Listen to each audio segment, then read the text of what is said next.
with the participants, half of the participants, we are now holding the opening ceremony.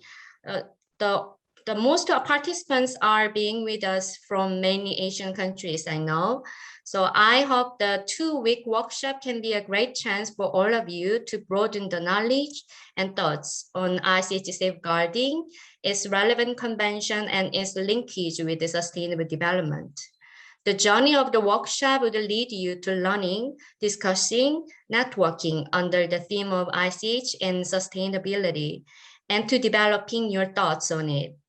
We have involved 10 lecturers and panelists on discussion, specializing in their research areas in connection with ICH safeguarding.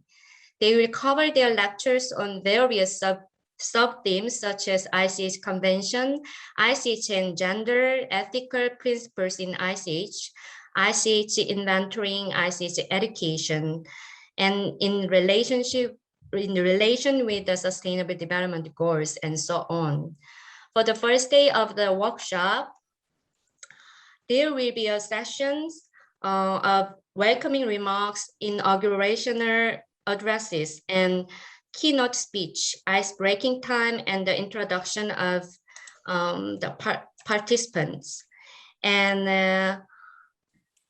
there will be the introduction section with the main theme of this workshop during about 3 hours and a half by 4 p.m. in Korean Standard Time. That is 12:30 p.m. in Indian Standard Times. Okay, now I'll begin welcoming remark by Dr. Nilkamal Chapagang, Director of Center for Heritage Management, Ahmedabad University, the host of this event. Please welcome him.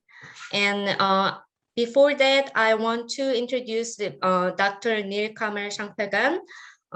He joined the Center for Heritage Management of Ahmedabad University in 2013 to develop the Master in Heritage Management of the program, which eventually was launched in 2015. Along with his continuous role as a key faculty in the program, he has been leading the center as its director since 2017.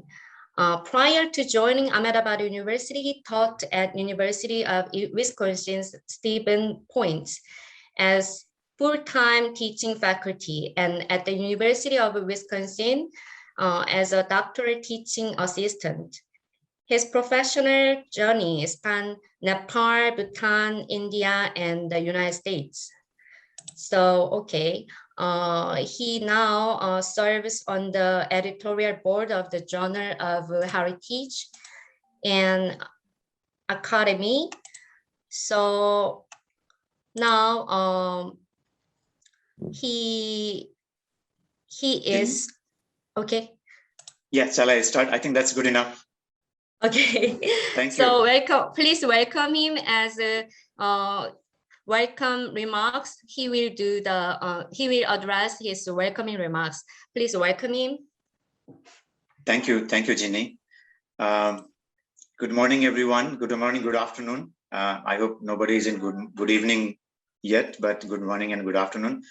Thank you for joining today in this inaugural session of the International Workshop on Intangible Cultural Heritage and Sustainable Development, organized by Ahmedabad University, but very generously supported by ICHCAP and also UNESCO Bangkok office, the regional office for Asia Pacific region. I'm delighted to be welcoming you to this 2 weeks long workshop. In fact, it goes more than 2 weeks. And today being the inaugural session, I'm humbled that the distinguished guests have joined us. The Director General of ICHCAP, the Vice Chancellor of Ahmedabad University, the Head of Culture Sector in UNESCO Bangkok, as well as the Director of the Networking Section of ICHCAP, and so many others, the Deans of Ahmedabad University, and so many colleagues that I see from around the Asia Pacific region, but also from Europe and North America as well. As Ginny said, most of the participants are from Asia Pacific region, which is obvious because the focus is on Asia Pacific region, as the HCAP and UNESCO Bangkok both have mandated. I will just take 1 minute to give a little background to this, this workshop.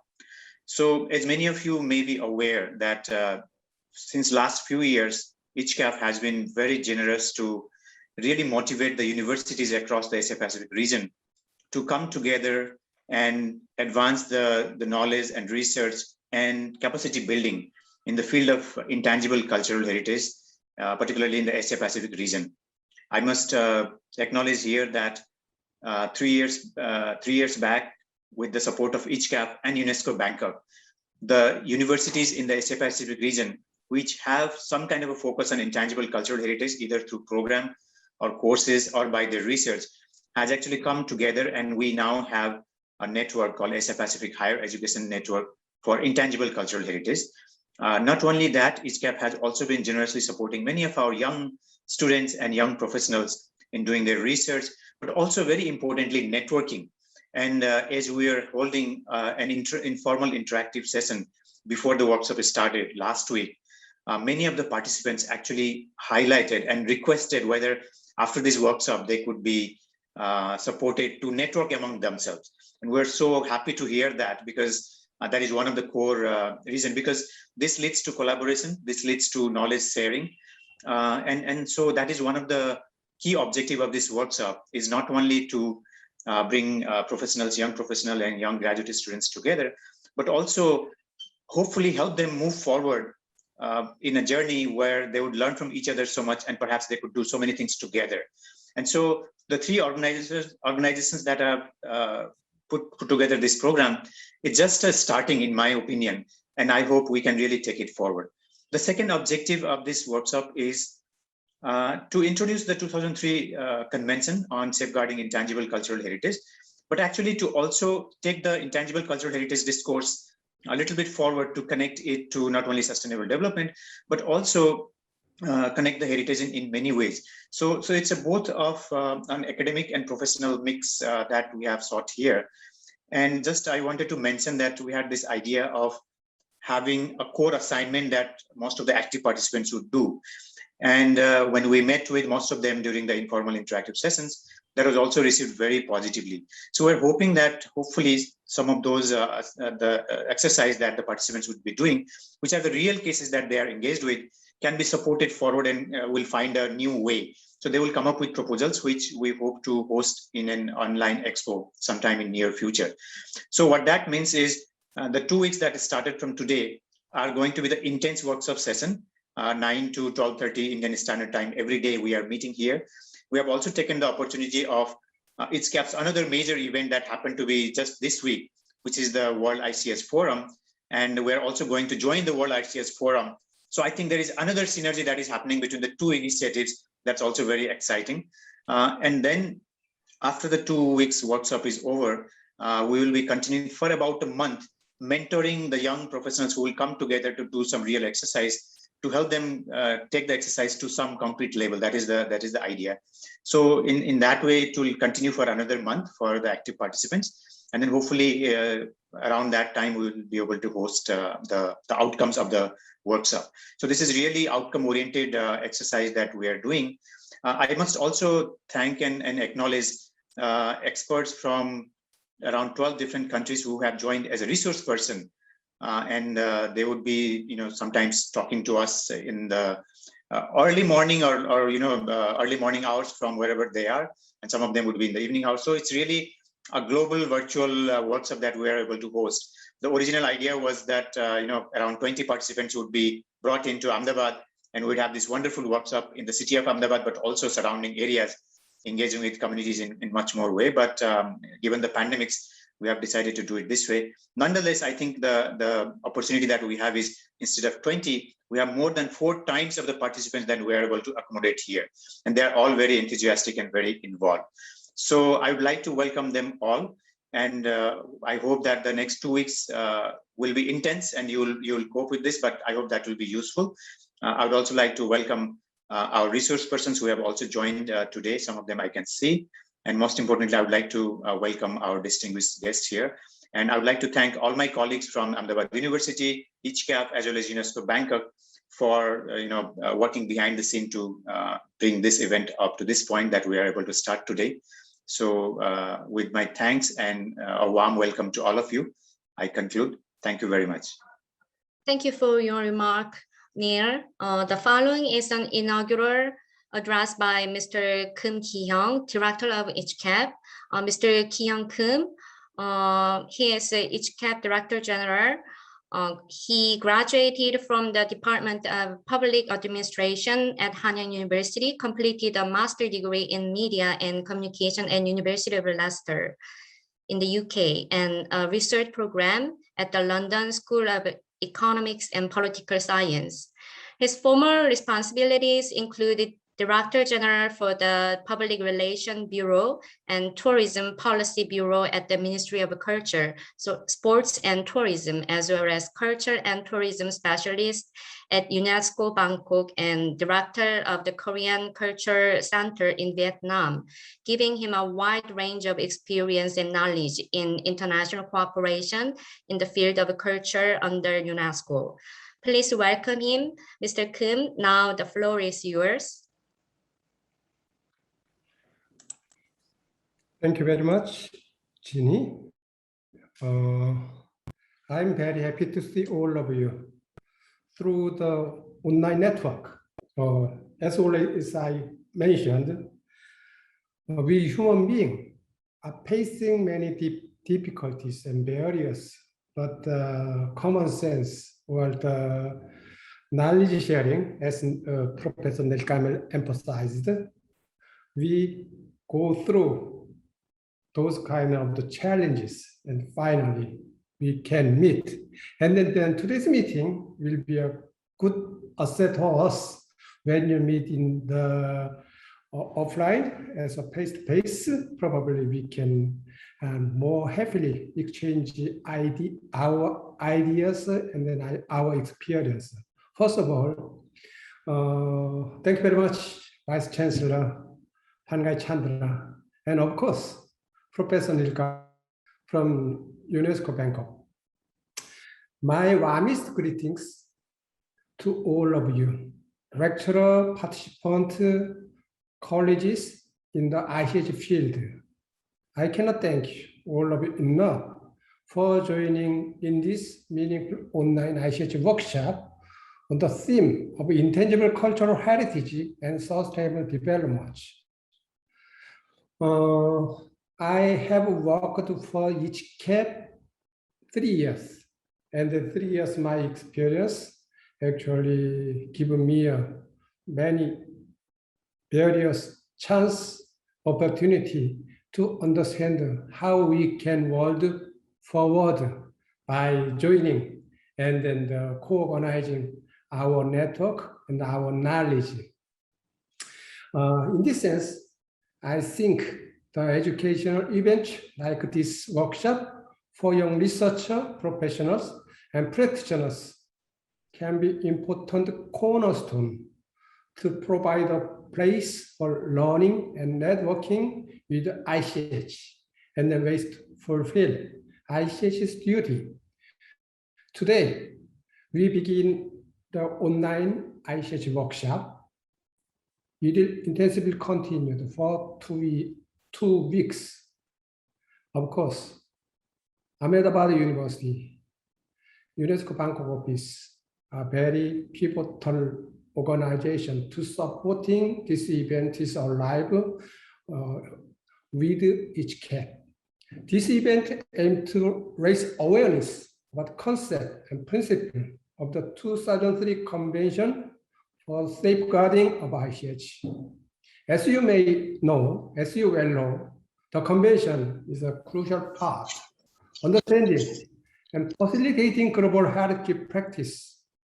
The International Convention also offers clue to the comprehensive context on various ICH elements by comparing relevant policies and institutions at local and state level. This event provides many lectures with diverse themes related to sustainable development, gender, education, business, linked to ICH. So I once again thank you, all of you who are going to share your knowledge and your thought on ICH for participating this event. Furthermore, during this workshop, participants will join. I invite all you to this year's ICH World Forum hosted by ICH.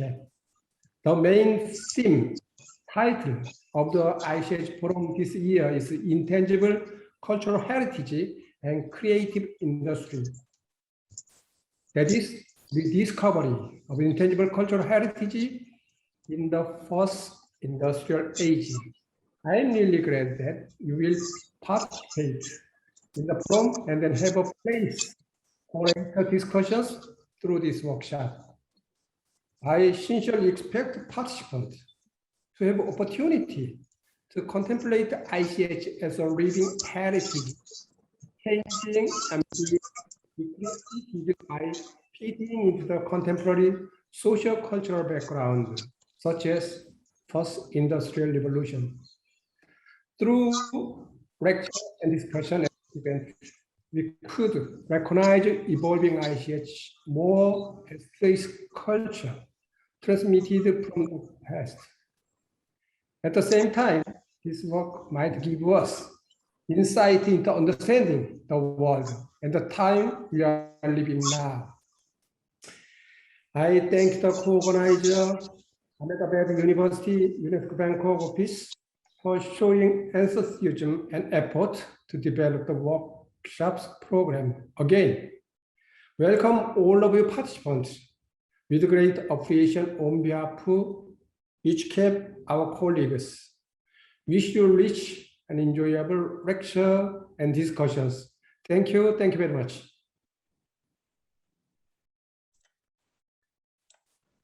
Thank you, Mr. Kim, for your remark. And as Mr. Kim mentioned, in connection with this workshop, for 3 days, you will join in this year's ICH World Forum online organized by ICH entitled Intangible Cultural Heritage and Creative Industry. Please note this schedule and join this event as much as possible. Following the address of DG of ICH, Mr. Kim, there will be the inaugural address of Vice Chancellor of Ahmedabad University, Professor Pankaj Chandra, is the Vice Chancellor and Chairman, Board of Management, Ahmedabad University.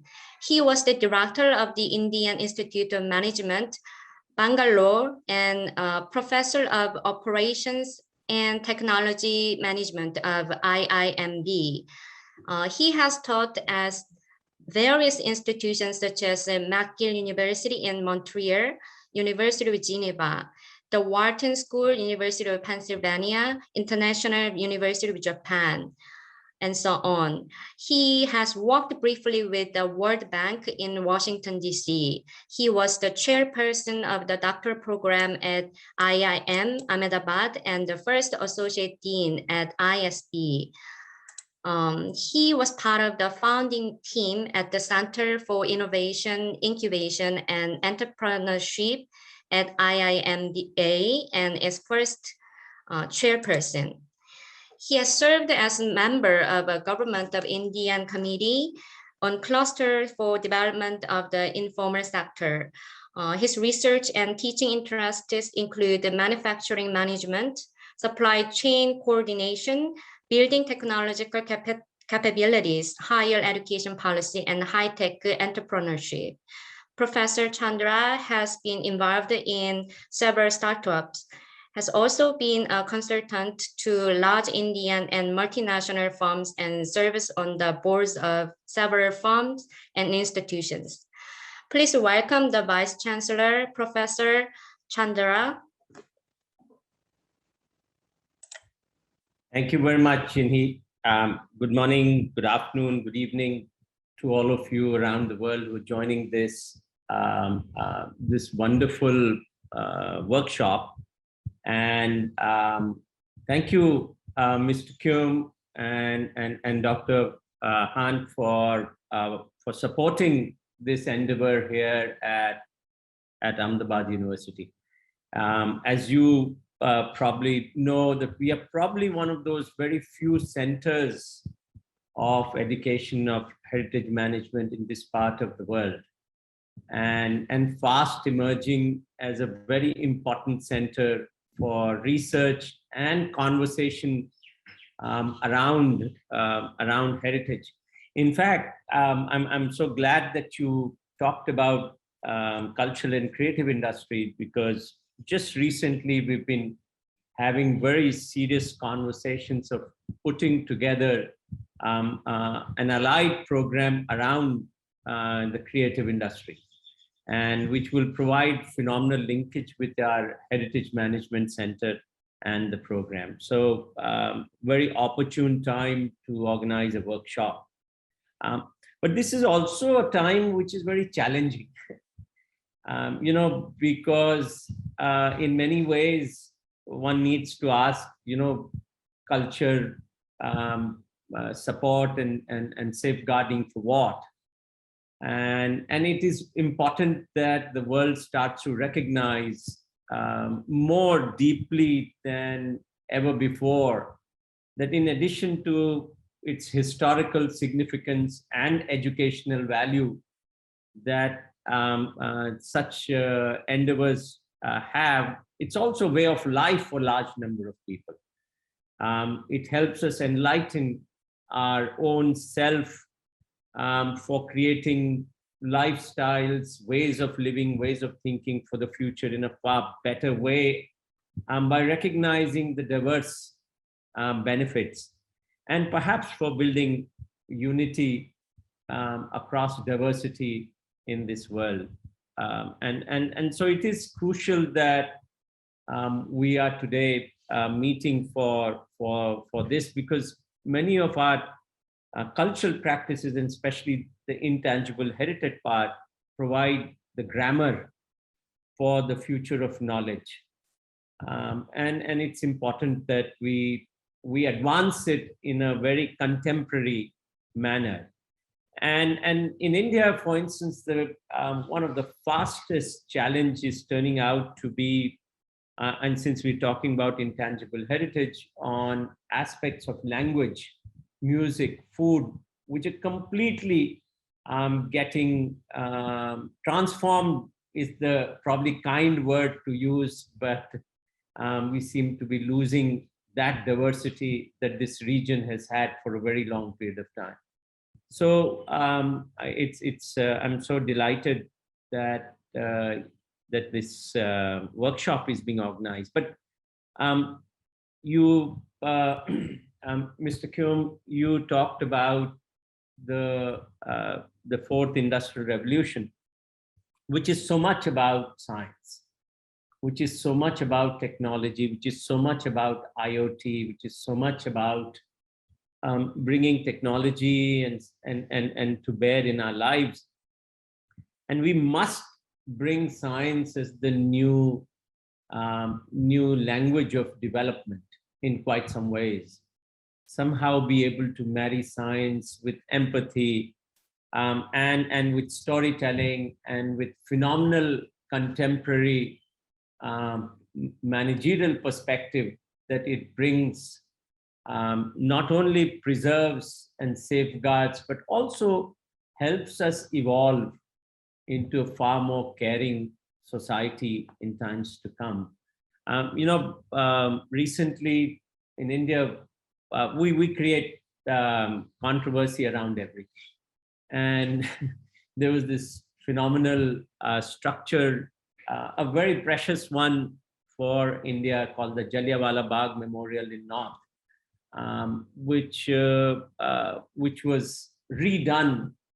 And what one starts to learn from these processes is that we are unable to create proper public discourse of caring around sensitive social and cultural aspects of our life.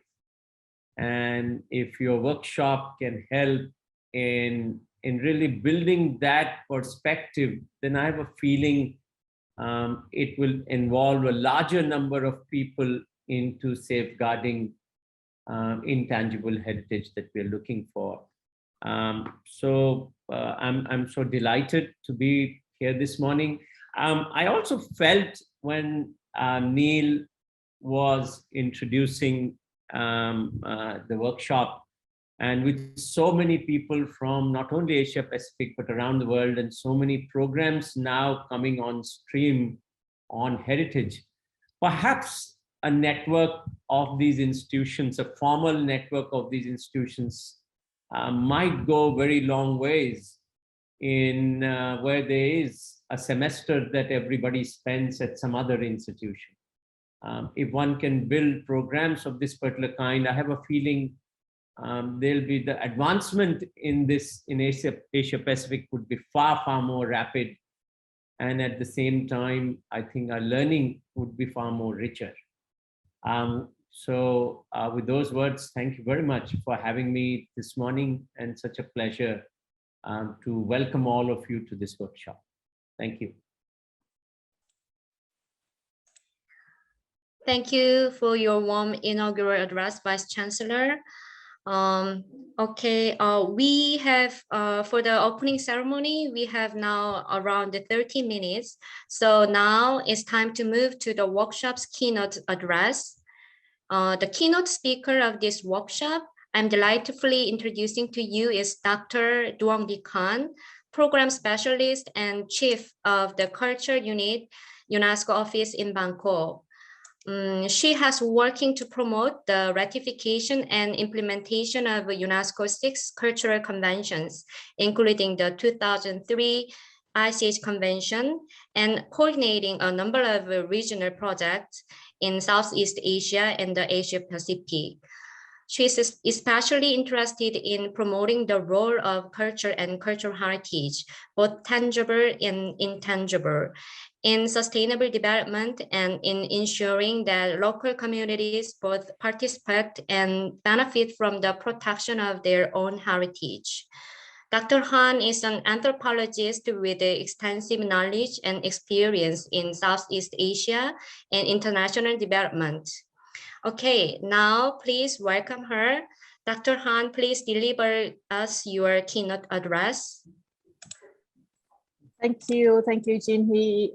Good morning, Mr. Kum, Professor Chandra, Neil, Mr. Park, and all colleagues, all resource people, all the lecturers, and especially to all the participants who are joining us today. This is a really exciting time for us. We have been working on the preparation for this workshop for the past few months, and it is really nice to see the output of interest from everyone, not only the Asia Pacific region, but also other countries as well. As Neil said earlier, that this modality really allowed us to accommodate as much as interest as possible, instead of just narrowing it to like 30 people as we originally planned. And I'm also very glad to see in the participants who are sitting here, some people who we have crossed paths on the other side of the fence, so to speak, the tangible cultural heritage work that UNESCO is also very strongly focusing on. So we can really see that the increasingly interest and interconnection between the tangible heritage and also the intangible heritage, which is the focus of this workshop today. So let me share my screen. So it is really a great honor for me to be invited to give this few opening remarks. The keynote presentation on some of the issues that we are going to cover in this workshop. Can everyone see my screen? Yes. Yeah, thank you. And it is really a great pleasure to be collaborating with ICHCAP again, our very long time partner, and also Ahmedabad, who we have had many opportunities again to collaborate with subjects on tangible cultural heritage. So this is really kind of the reunion of all the old friends and family members, and I'm very excited to see what is coming up in the next 2 weeks, and also beyond that to learn about your projects and how we continue this network.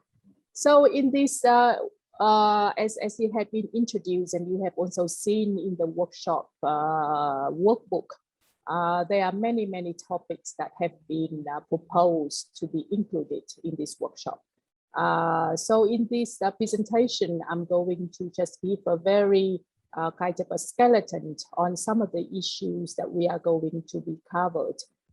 Do not worry very much if you have missed something, or if something that you could not really take note, because a lot of that we will be listening again when the time comes. We are all here because we care about, we want to learn more about, and we want to do something about safeguarding our intangible cultural heritage, which is often also referred to as living heritage.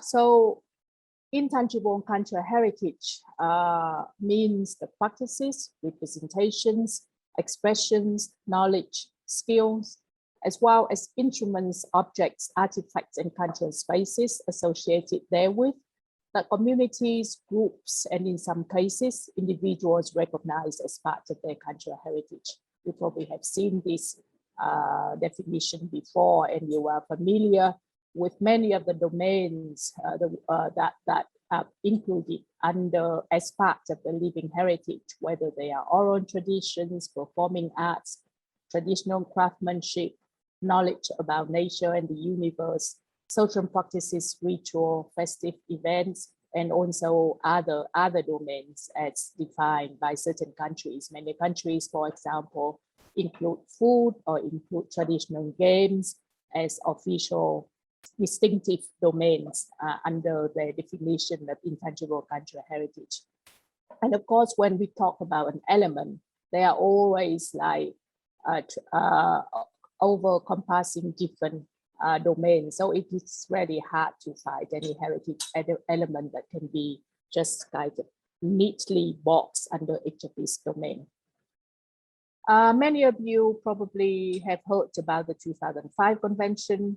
It is one of the fastest growing convention. For now, it has already reached almost full universal ratification, meaning most of the countries, 180 out of 192 countries have ratified this convention.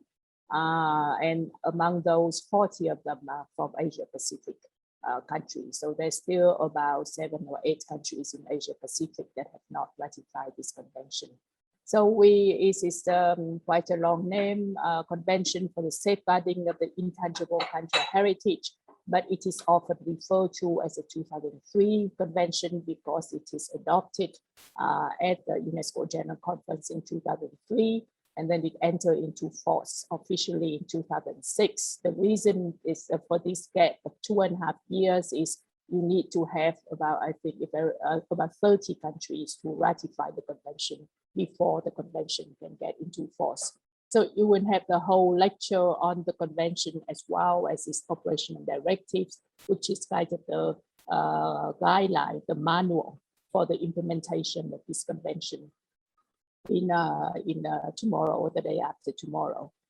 So the adoption of the 2003 convention really brings a paradigm shift in the heritage protection. So in the past, before that, you are probably also familiar with 1972 convention, largely focuses on tangible heritage, whether they are movable or immovable. Actually, for movable, we also have a couple of other conventions. I will touch upon that later. It focuses on places and products. It focuses very much on the preservation, conservation, making anything intact, and doesn't acknowledge the change. To the whole new paradigm, when we talk about something intangible, we focus more on the processes of the heritage, as well as about its safeguarding processes, and it plays very much on the value base. It focuses on the value of the heritage. So that is the 2003 convention, very much the framework for what we are organizing this workshop, and a lot of other work that UNESCO is doing, and actually many member states are doing, because of course it's only it's a convention, and it provides a lot of frameworks for the countries to adapt it to their country context, to really make it relevant to their country.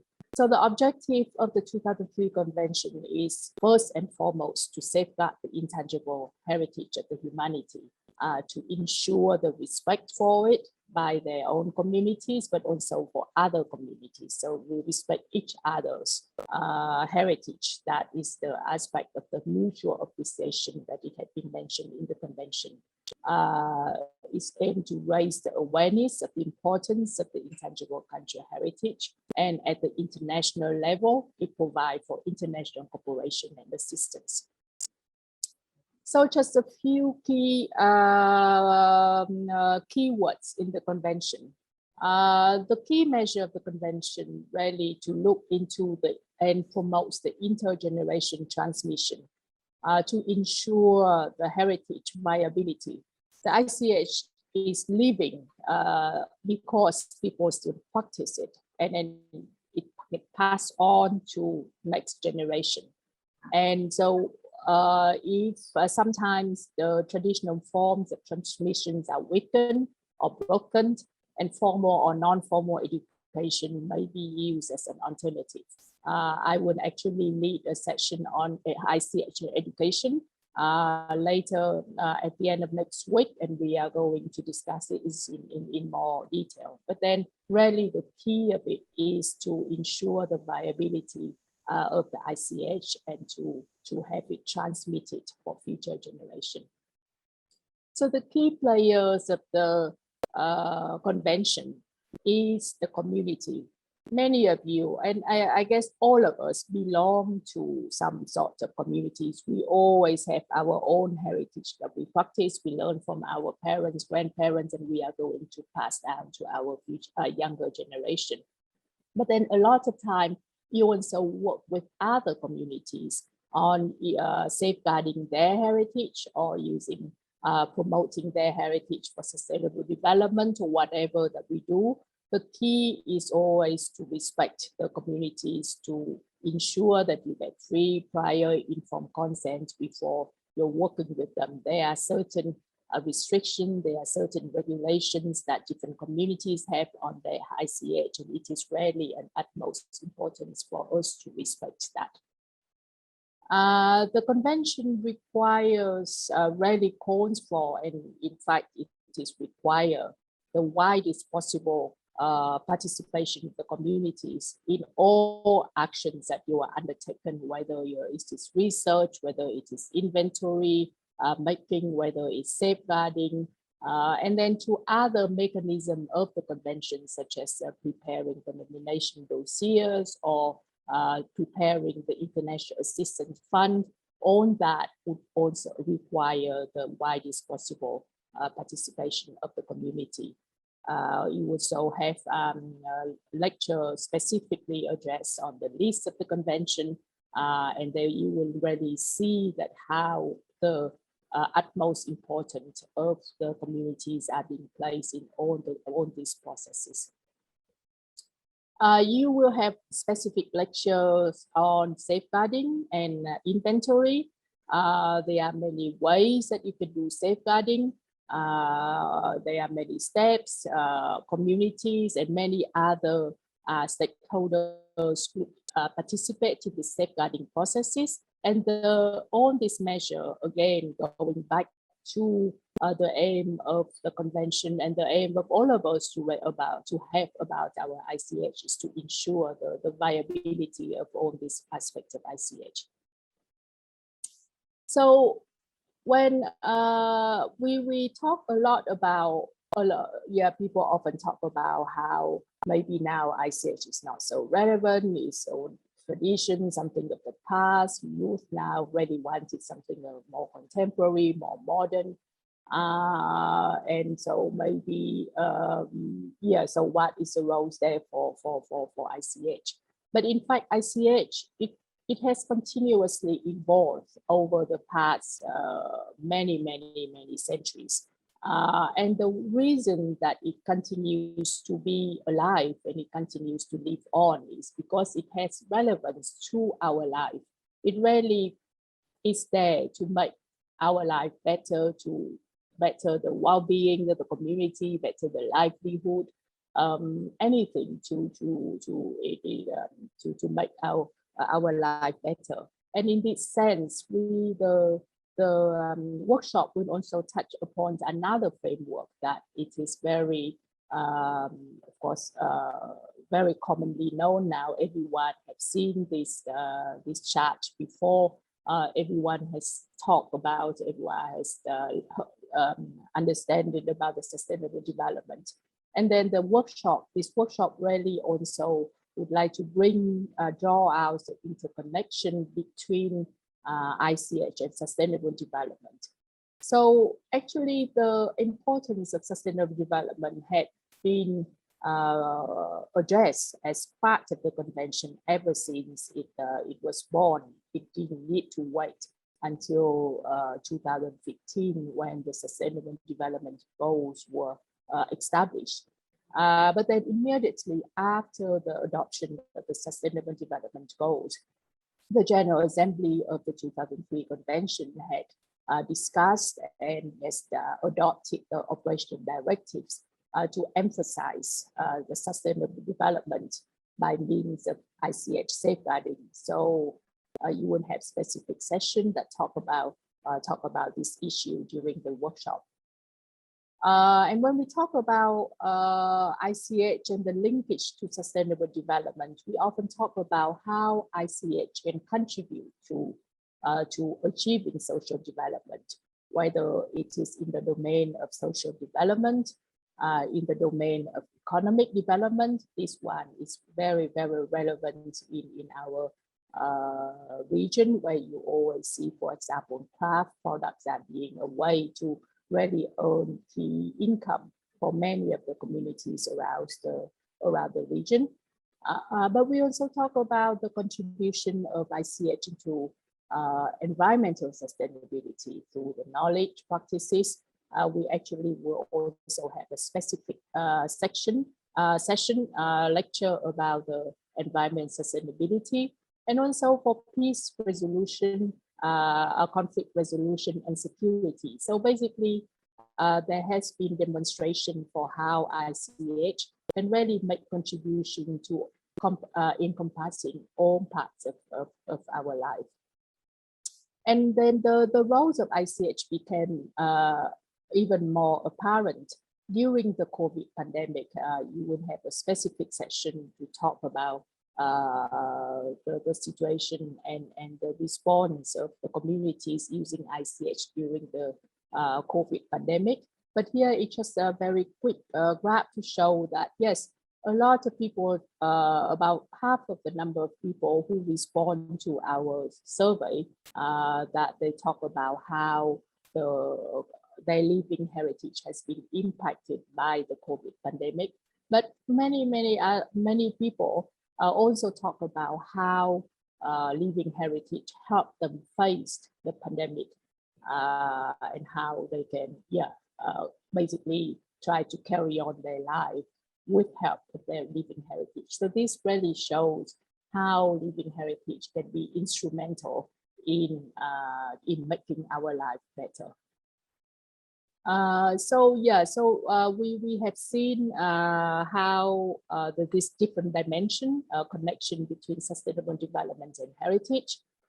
We have seen how, and especially originally, how when we talk about the cultural heritage, cultural resources discourse, when a lot of efforts are used for safeguarding the heritage as sort of in silo. not in connection to any of other elements related to development. And then slowly, you also see the connection on how cultural resources heritage is seen as a driver for sustainable development, using it as a tool for improving income, especially through measures like craft development or tourism. And then now when we embrace the ICH within the sustainable development discourse, you really see, and there are many demonstrations that can show that cultural resources can be used as an enabler for broader sustainable development in all the aspects that I have highlighted earlier. But then at the same time, we know that ICH currently face a lot of threat. In your workbook, you have also received links to this dive into the ICH, really invite you to explore different elements of ICH and how it's linked to sustainable development. And you really see that many of the threats are caused by unsustainable development. And so when we are trying to promote the roles of cultural heritage to contribute to sustainable development, we also need to be mindful that the cultural heritage can only be safeguarded properly, can really ensure its viability and its transmission to future generations if there is a sustainable development, sustainable enabling the environment to nurture its safeguarding and its transmission. So in the workshop, you also looked at the connection between the 2003 convention with other conventions that UNESCO is the secretariat for. As I've mentioned, we have the 1972 convention, which is probably the most well-known convention for UNESCO, convention concerning the protection of the world cultural and natural heritage. But then also we have a convention that specifically addresses the situation of heritage in the event of armed conflict. We have the convention that specifically focusing on the illicit importing, exporting, and transferring of ownership of cultural objects. For this convention, which has celebrated the 50th anniversary last year. And then we have the Underwater Cultural Heritage Convention, and we also have the Convention on the Protection and Promotion of the Diversity of Cultural Expression, very much focusing on the issues of like contemporary expression, creative industries, and so on and so forth. So that you will learn about those connection, especially between the 2003 convention with the 1972 convention, where you really will see how the paradigm has been changed, as I have mentioned earlier in the beginning of this presentation, from very fixated, very conservation-based to safeguarding, focusing on the processes and how communities are a key part of this process.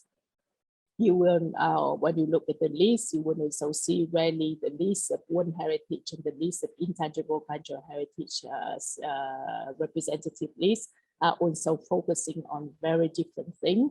And then when you are in a list or one element is in a list of the ICH list, it doesn't mean that they are better than other ICH elements. So for the convention there, for the ICH convention, there's really no competition.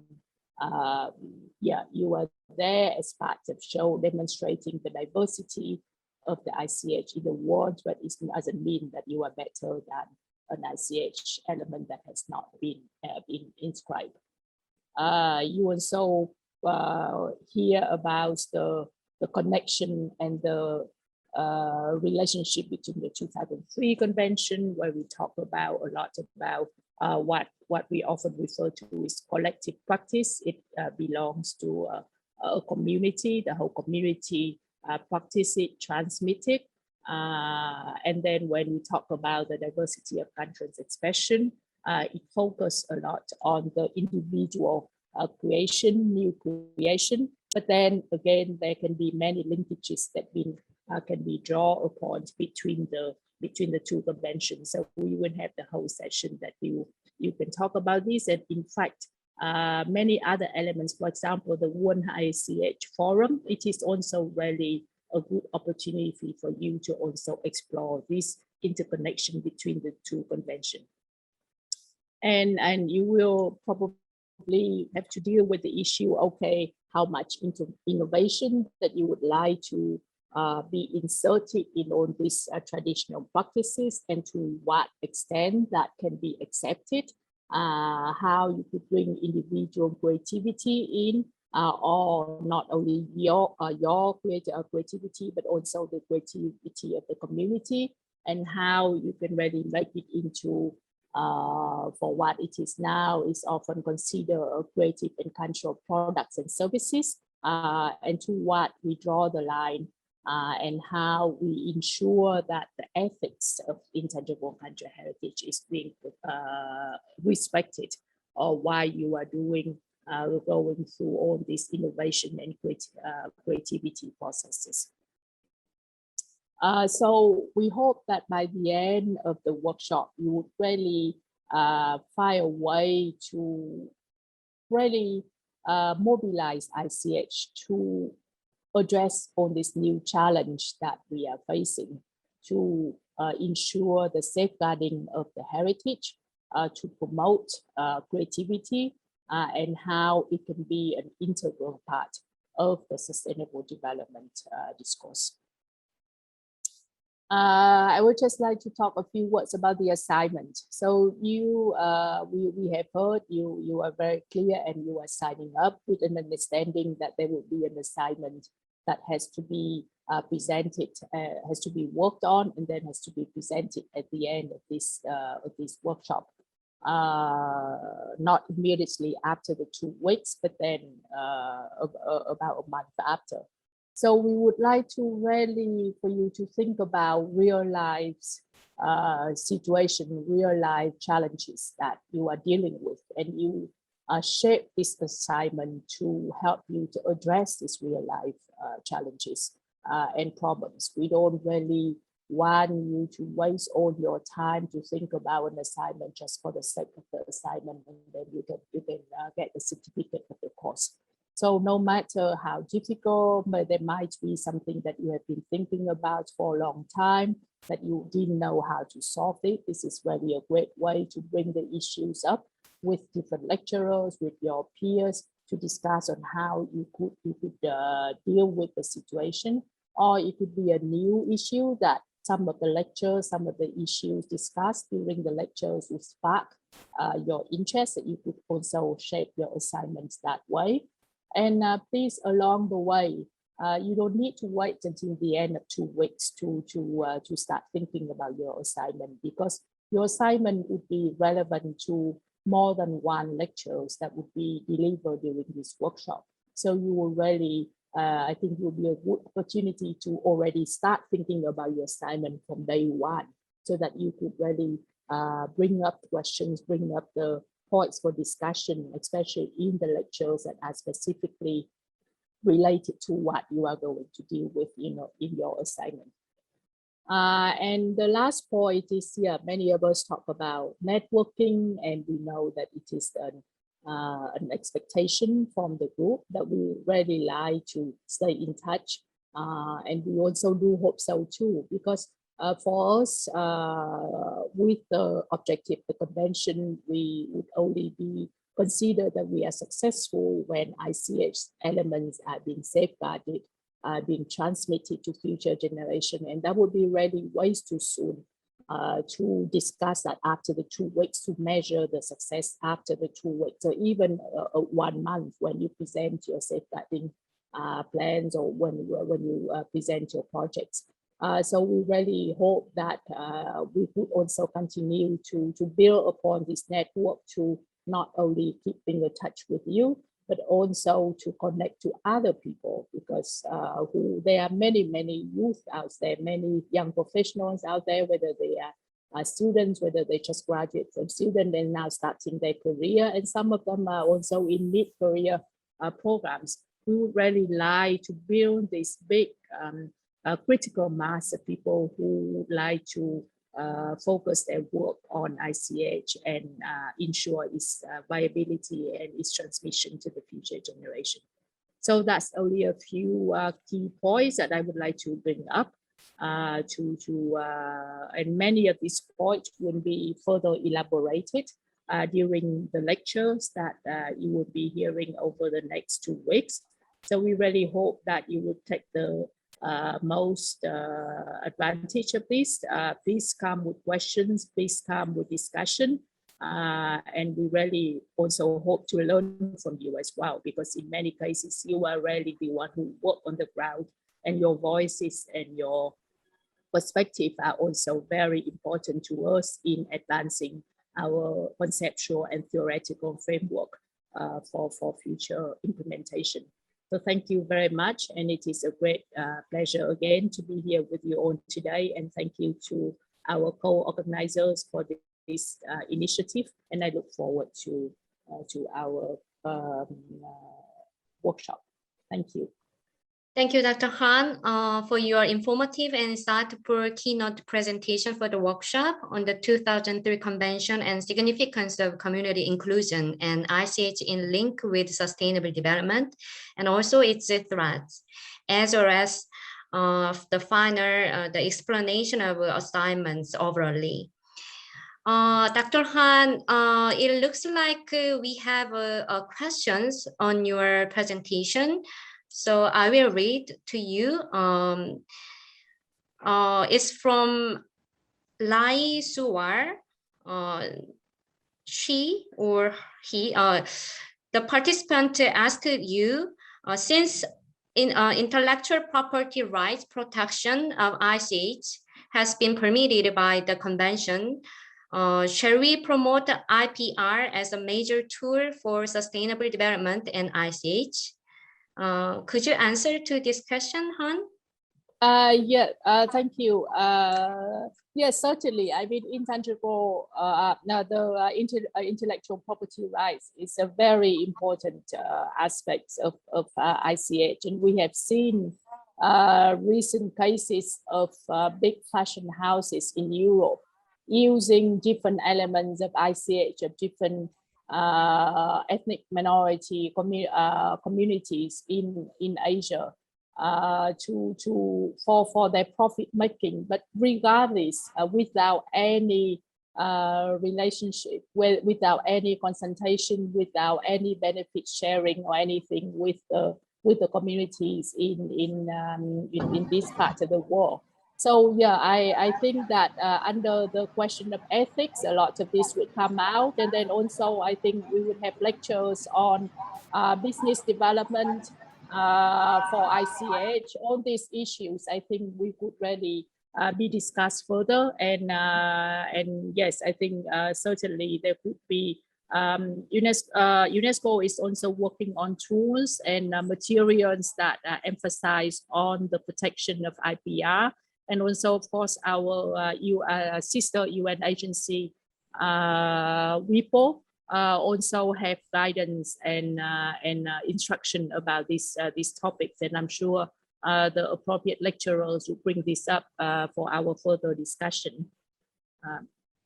I also see a question of whether the presentation will be shared. And I think, I believe that our host, our colleagues in Ahmedabad, you will be compiling different materials, right, for the from these different lectures, and I'm sure that could be shared.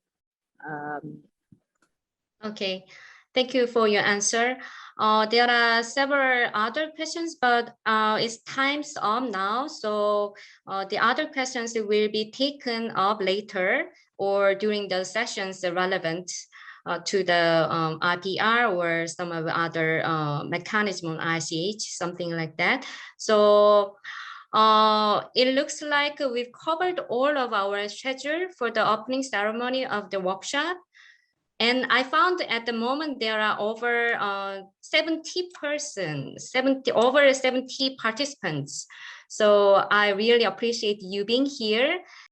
My name is Vijay Ramchandani, and I'm part of the Center for Heritage Management team at Ahmedabad University. So I was working in the development sector and moved to heritage sector, and also informally started working with this center in the initial days. But when the center started, I decided to take the academic side of it. I understand the heritage sector through academics. And I joined the first batch in 2015 when we started offering the master's program here. So after that, right now I'm pursuing my PhD, and also it connects to ICH, like indigenous knowledge systems and role of it in sustainable development. That's what I'm working on right now. Yes, Vijay, if I may add to that, even if Vijay, I mean, we didn't find schedule convenient for Vijay to give a separate lecture, but I just wanted to point out that when you are doing your exercise or going through it, if you find Vijay around, you might want to discuss with him, because he really works in this area in multiple capacities. And as he said, his PhD is also very related to it. So you'll find him very useful and nice colleague to interact throughout these 2 weeks. So that's why I wanted to introduce Vijay to all of you. And then Varvi, maybe you might want to introduce yourself one more round. Just a few words. Yeah, I'll add please. before that. I went through the profiles of the participants. I saw a lot of mutual interest. I would love to talk to some of you who are interested in oral histories or language issues or indigenous knowledge systems. And one of you, I think, are also working on Sindhi culture, the poetry and the literature. So it would be nice to interact about that. Yeah, and the reason Vijay is saying that was his master's thesis in heritage management at the center was on Sindhi language, looking at it from institutional point of view, if I understand it correctly. Right. Yes. So Varvi, one round of your introduction briefly, and then I think you can start. Yeah. Hello, everyone. My name is Bharvi Chheda. I am an Indian. I'm born and brought up in Mumbai. I did my bachelor's in history majors and from Mumbai University itself. And I have experience in working with museums, with heritage organizations, and in craft organizations. I recently completed my master's in heritage management from the Center for Heritage Management, and I have joined the center as a research assistant. And my core interests lie in traditional crafts and craftsmanship, and that is also the area in which I completed my master's dissertation from. And I am very much looking forward to this workshop, because it's a learning experience for me as well, not just from the organizing point of view, but also from the students' point of view. So thank you so much for applying and being here. And I look forward to interacting more with you in the coming 2 weeks. Thank you so much. Thank you, Varvi. And I think I see Professor Yanis also in the screen. Yes, Yanis. So let me take 1 minute to introduce Yanis also. Yanis, would you like to come on screen and introduce yourself so that everybody sees you? And I will spotlight you. And welcome on the part of the Center for Heritage Management of Ahmedabad University. My name is Ioannis Poulios. I did my PhD at University College London in England. My PhD was on living heritage, incorporating both tangible and intangible heritage, tourism and sustainable development. And I also followed MBA courses on business strategy and management at London Business School. So I'm combining living heritage and business. I have worked with several international organizations like UNESCO and ICROM, and also national and local heritage organizations. And I have joined the center, and I'm happy to be part of the center, focusing on living heritage and at the same time on combining heritage and business. This is me. Thanks, Yanis. And Yanis is talking to us from Greece. I'm from Nepal. Varvi is in Mumbai, and Vijay is in Ahmedabad. So we are in different areas of the world. The reason I wanted to sort of reintroduce ourselves here was so that throughout the 2 weeks you can have in mind who you are talking to and who are the people from the host organization to reach out. I also see Han is in the group right now. So, and then Yanis will be taking a lecture also later on. So you'll have a lecture with him. So since this is icebreaking session, I thought that was what this session is meant to bring all of us on the same page and feel comfortable, and so that this becomes more of a conversation than one-way lectures. That's the idea. Now, with that, I will hand it over to Vijay and Varvi on however they have planned this next 55 minutes. Okay, it's good to see you again here at the icebreaking time. As I introduced myself before, I'm a staff member of HCAP. I currently working as an assistant program specialist in the Office of Cooperation and Networking at HCAP. I previously studied international studies as BA and cultural heritage in MA. I have working experience as cultural journalist in South Korea.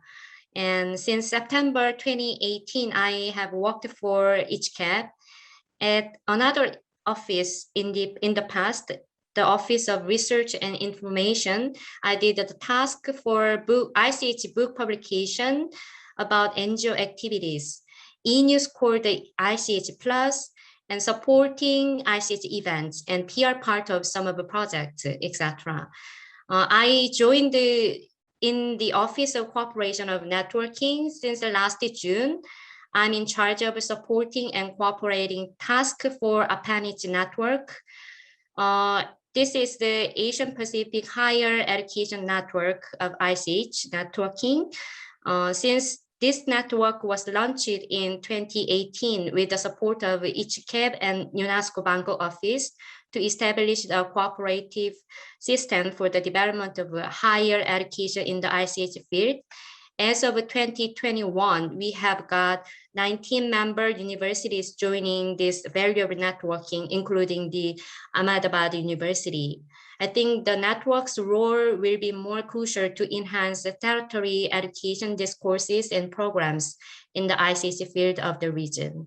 So yeah, I added my introduction and slightly my tasks at the HCAP. So Vijay, can I continue to introduce HCAP, or you can continue to have the other people's introduction? Maybe you want to continue and finish that HCAP thing, and then Okay. we move to participants. Okay, because yeah, so HCAP is one of the organizer of this workshop. I want to briefly introduce what HCAP working. To explain more about HCAP, HCAP is one of the UNESCO Category 2 centers. So can I share with the website? Because for help understanding of HCAP and the UNESCO organization. So first, when I want to introduce HCAP, I should talk about the Category 2 Center of UNESCO, because the Category 2 Center is the institute and centers are not legally part of UNESCO, but are associated with it through formal arrangements approved by the UNESCO General Conference and are committed to engage in supporting UNESCO's strategy program objectives. So Category 2 centers are established upon agreement between hosting country and UNESCO. So in our case, HCAP was established under the agreement between the government of ROK and UNESCO in 2011. So throughout the globe, not only HCAP, but also many other Category 2 centers are existing. There are more than 19 Category 2 centers. Among them, 25 centers are established under cultural section. Out of 25, 7 centers are dedicated to ICH field. So you can see on the screen, there is the Category Centers explanation at the UNESCO website, and there are 7 the Category 2 center for each ICH sectors.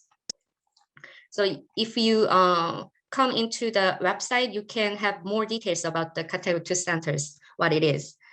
And about EachCap, you can find the website. So UNESCO EachCap.org. So we've carried a lot of projects and activities targeted towards safeguarding ICH in the 48 member states of the Asian Pacific region. So like you can see, there is EachCap homepage, and also you can find the history and EachCap staff and many other information. So the main activities of EachCap is you can see into this program section. So broadly, we have 3 parts of our activities: information sharing, networking building, and raising awareness. So information sharing, there are other sub parts of the projects. So like the ICT video production, you can click on this. So we are cooperating with the other 48 countries in Asian Pacific region for making the video production relevant to ICH. So you can find the result of these projects. So we have outcomes like 10 ICH documentary videos of each state. So it's each state. So we have in total over 100 videos. So you can find this like in Central Asia and in South Asia, you can enjoy the ICH related documentary videos on this website. It's for free, so you can enjoy it. So like I cannot cover all of the programs, but yeah, I want to add more about the information sharing projects, such as ICH links. If you click on this, you can find the details of ICH links, because we launched this platform since March this year. So it's very latest project outcomes, and it's ongoing project with the other participation countries. So you can see the partner organization, like we are enlarging the partner organizations with the various countries like this. So it's kind of an online platform to share the many other very new and different information and videos and materials of each links. So you can find, sorry, how can I this? Oh. You can click into this each links pages. So yeah, there is each links website and it is being made. So you can find the other very interesting information on each links. This is online platform, and the partner organization can share their information, and it is the updating. It is being updated, and if you can see ICH map and exhibitions like this, and also the story of journey like this section, and many other ICH news, you can find it. So, but before introducing this contents, you can click on this archive. It is the sum of the EachCap, the information EachCap has, like elements and map and materials, like any other information you can click on. So it's like the starting point now this year, and we need your interest in this kind of online platform, and we need your cooperation to share your knowledge and your information or materials on each links. So yeah, this kind of EachCap's activities I can share with you. And the other part, what I want to explain is about the World Forum, because it's integral part of this workshop, World Forum. So I want to share with you the World Forum schedule and the contents. So if you click on each cap, or you can already be announced by the material from Ahmedabad team. This is World Forum announcement article. So if you can click on this article link, you can find the information about this. It's will be run from September 29th to October 1st, and it's have a different timeline. So please be cautious about this, because it's the event will start 2 p.m. in Korean Standard Time. So it's a bit different. So yeah, please notice that, and you can find the link like this of the direct to the World Forum. So I think Vijay or Barbie did already announce you to register of this World Forum. So you can find this and you can join for 3 days. So yeah, I will inform all of the links related to I already explained now. I will upload the link on the chat of this present link. So yeah, that's the end of my introduction and of myself and each CAB and World Forum. So thank you very much for having me and listen to me. Thanks a lot, Jim. Yeah, that would have helped a lot of participants to get to know more about HCAP. Yeah. So before we move to the icebreaker, this just reminded me I should mention at least our 2 more initiatives that Center for Heritage Management does apart from the master's program.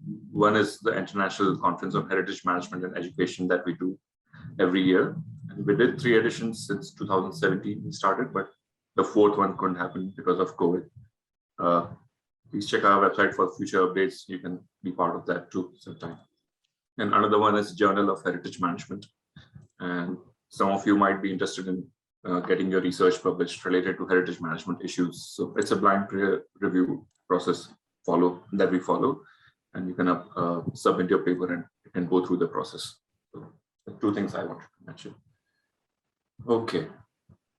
So moving on to the icebreaker, since there are so many of you, instead of you introducing individually in this group, we thought of dividing you in small groups, and this will be a random division for now, and later on we'll have more thematic divisions for multiple purposes. But for now, Bharvi will help me with dividing you into small groups of 10. I think 10 groups, are we? Yeah, we'll have 10 groups of around 6 people each. Yes. So in that group, you'll introduce yourself, like, of course, name, which country you're from, what do you do, like student, professions, we have both. So you can mention in short what you're doing. And one question that I would like you guys to answer to each other is, if given a chance, which ICH element you would like to practice or be custodian of, or something that you really feel related to, like close related. So think of one ICH element. It can connect to what you already mentioned in your form when you submitted the application, and it can be something else too, up to you. But you can take first 2 or 3 minutes to think about it. If you feel like drawing something, you can do that, write about it. If you have some object related to it, you can also show it in the group. But take a couple of minutes, and then in a group, you can share these things: name, country, what do you do, and the ICH element, if we close related to, or you would like to practice it if given a chance. We can continue. I think it's all right. It's just a conversation. I don't have a lecture to give because I think lectures are boring. But the question I posed during the earlier session, maybe I can start with that. And I had so far received a few responses, which I can quickly collect and start. So I posed this question. I mean, my session is more of the introduction and where this ICH intangible cultural heritage as a discourse stands in our historical understanding of heritage discourse, because that's my favorite topic. That's what I teach at Ahmedabad. So some of my students who are here, you'll have to bear with me. So, all right, I'm getting some more. This is Mridusmita. This is in, it looks like Bangla. Looking at the script. No, sir, it's Assamese. Actually, I'm so sorry. I was just about to Assamese, type. okay. Yeah, No, that's fine. That's fine. And it's I just pressed the enter button by mistake. So That's okay. Assamese, Nothing to worry. Yeah, it's Bimurto Sanskritics or teacher. It means in Assamese. Okay, can you write that that part yes, in Roman yes. Roman thing? Vimurta, Yeah, what you say? Sir. Yeah, please. So in fact, I have some. Since I'm a faculty, I do prepare some lectures once in a while. So I have some slides, but this is what I wanted to start. So let me. I mean, my first slide has this question: what is intangible cultural heritage in your language? So I'm collecting that. And we'll start with that. So, Italian, okay. Thanks, Luigi. We have Italian also. Wow, now we have so many. That's good. So then, rather than putting into my chat, my PowerPoint, I will just refer. Han has put in Vietnamese. Okay. So the few ones that were posted earlier, I found a commonality. Let me just share the ones that I had already managed to copy paste. If you see this, so some of the responses I was compiling here, these were from India and Nepal until that point. So Kannada, Punjabi, Nepali, Bahing, Marathi, and Assamese. Assamese, she said Bimurta. What would Bimurta mean? Is it similar to Amurta? Yes, this is the same thing. Okay, yes, then here is a very interesting. Yeah, we do not have a word like called Amurta in Assamese. In Assamese, okay. It's Bimurta, and Sanskritic Otija is cultural heritage. But Bimurta is like abstract in English? I guess so, yeah. Right. So that's what I was just thinking when I was seeing these responses earlier. I felt that's very interesting. In these 4 languages that were posted, 5 languages actually, the Amurta seems to be the word which is trying to capture the intangible, which made me think, what are we referring? Because if I think of intangible in English, I know what I mean, right? It's the opposite of tangible, right? And when we are thinking in these languages, including my own language in Nepali, that's what I was also thinking, that perhaps it's Amurta Sampada, Amurta Sanskritic Sampada. Then the Amurta is not intangible. Now if you go back, so you translated intangible to Amurta, but if I ask you to translate Amurta back to English, I'm sure you would not translate it to intangible. You would say abstract,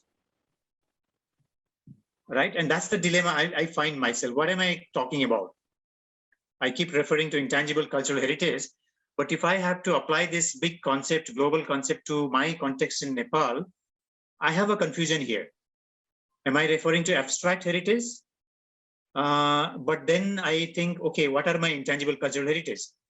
And as somebody in my room number 4 was referring, the grass craft. The craft made out by grass as a material is not abstract. It's a very tangible thing, right? Then why I am thinking that that's intangible heritage?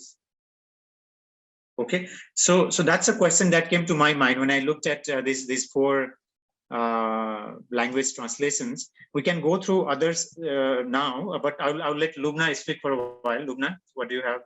So we looked at all the translations within our region because we have the same basic. Lubna, can we see you in a live scene? We see your photographs, but yeah, that's better. Yeah. So we looked at all the translations within South Asia, and most of us have used Amarta or Murta, but we went for an exact translation, which is Sparsha and Sparshatit. Okay.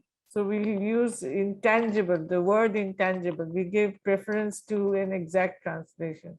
So we call it Sparshatit, something which cannot be touched. Sparshatit, Sanskriti, Oitijjo. Right.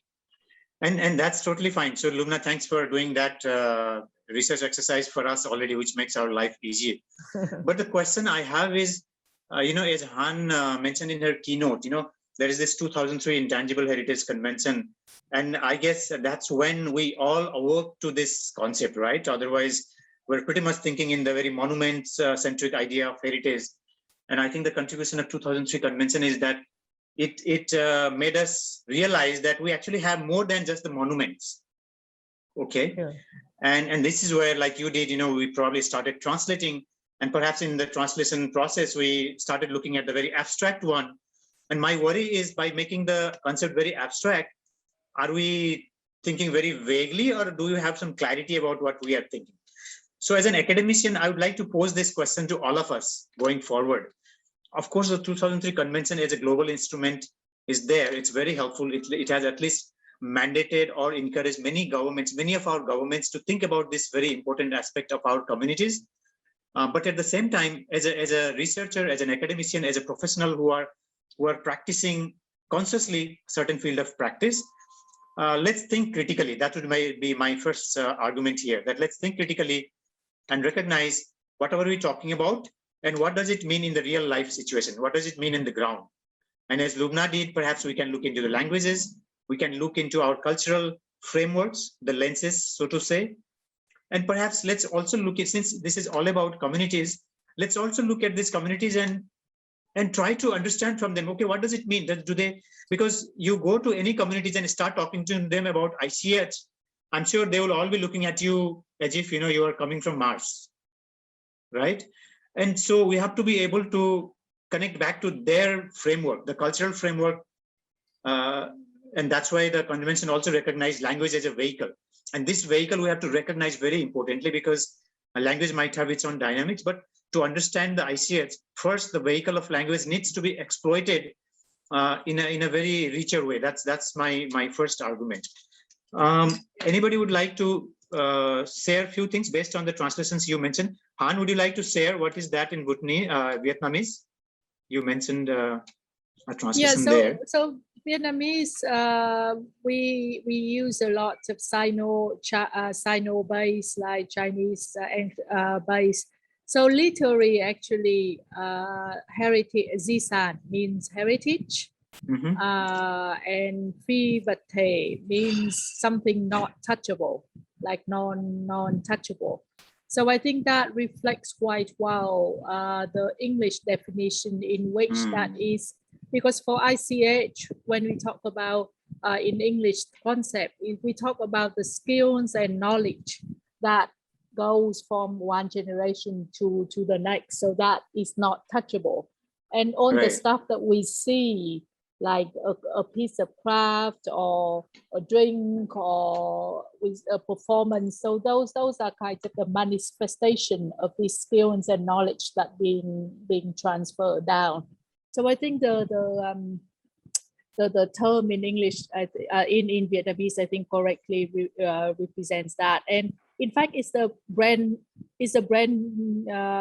made up term. Before this convention coming in, when you talk about Di Sản Phi vật thể, nobody would have known what it is.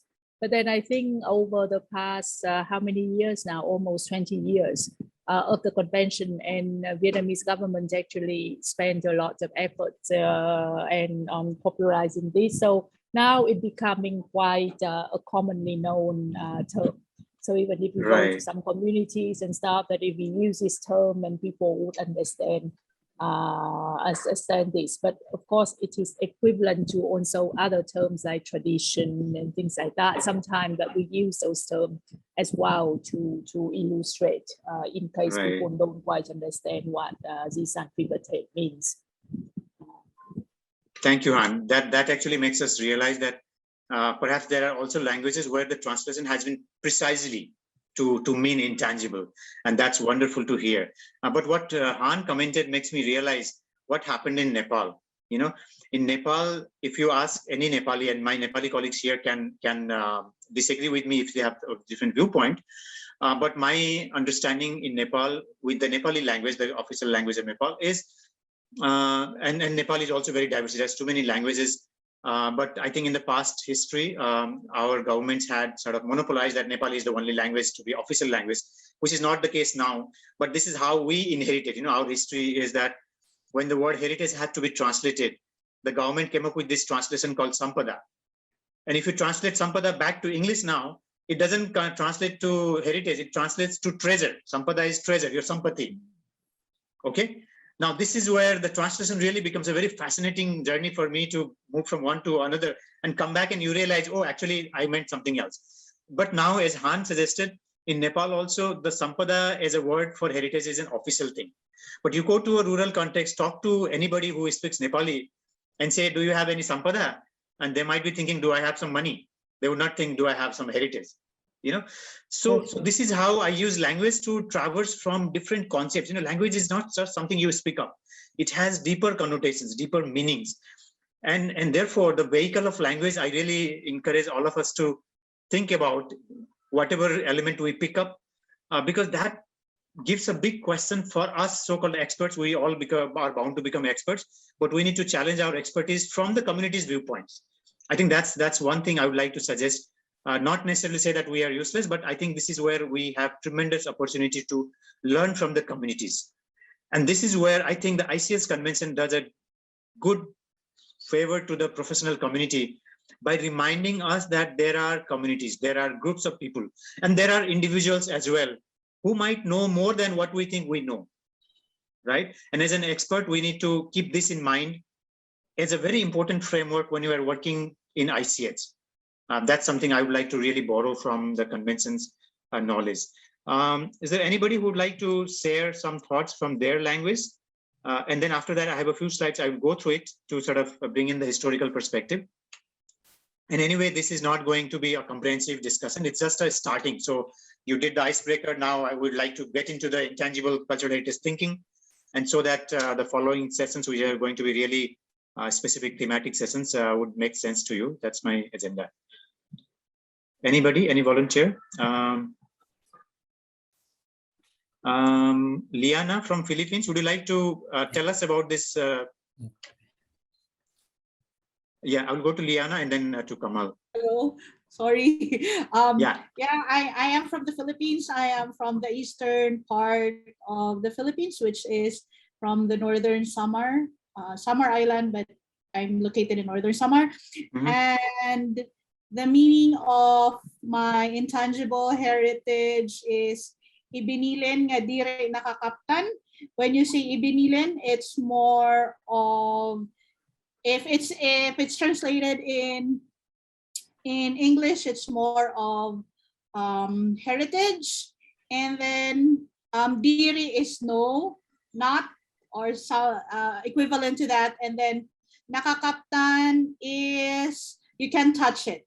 So it's literally translated like that, because we really don't have specific term for intangible, but that's more likely the equivalent for our local dialect language here. So you also came from that perspective. So far heritage was tangible, and then now this is not tangible, right? That's how you came. Yeah. Makes sense. Yeah. Kamal, you have raised your hand. Thanks, Liana. Yeah. Thank you, Dr.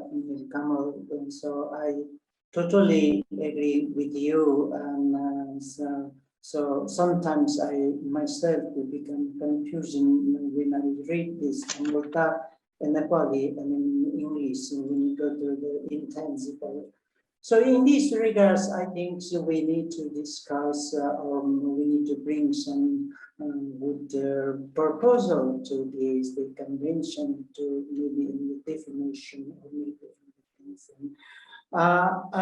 You raised the important things in the rural peoples and rural area. Those are in actual community.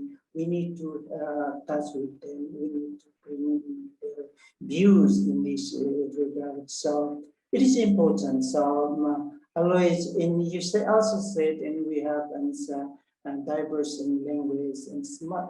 So how many we have the language and they have their own views about this the heritage, and so we need to bring the diversity. Maybe that will help in the future education, or maybe in this dealing with this the convention or in country levels. And thank you very much. Thank you. You also raised a very important point that with the communities comes the diversity, and absolutely that is correct. That this is what ICS convention also makes us realize, as Han pointed in her keynote lecture, that it's about respect. Respect to the community, and the respect comes once you recognize diversity. So I think this is another framework we should keep in mind. So I think this concept that the 2003 convention has really emphasized across the globe. Has really touched upon a few aspects that were not necessarily given importance in the past, and therefore it really fills in so many gaps that were pertinent in many of our cultures. So I think we'll just discuss more of that. But now I would like to go to Swasti, and then I'll show a few slides that I have prepared. Swasti, Kayasta. We cannot hear you. There's some audio problem. No. Yeah, looks like you have some audio problems. So please check your audio, and then once it is okay, we can bring you back. So that was just a. Sorry. Sorry. Yeah, I couldn't raise my hand. I don't know why. Okay, please, Vijay. Just one thing that it will be interesting to understand the translation version of Italian, like whether they have the same issue that we are talking about, means that word, how it's being interpreted.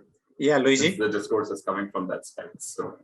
Yeah, absolutely. So I thought it was absolutely really interesting when you were talking about how the word heritage can signify money. You said in some communities it can be a monetary, because the word patrimonio in Italian, which is I believe the same in French and Spanish, so in Romance languages.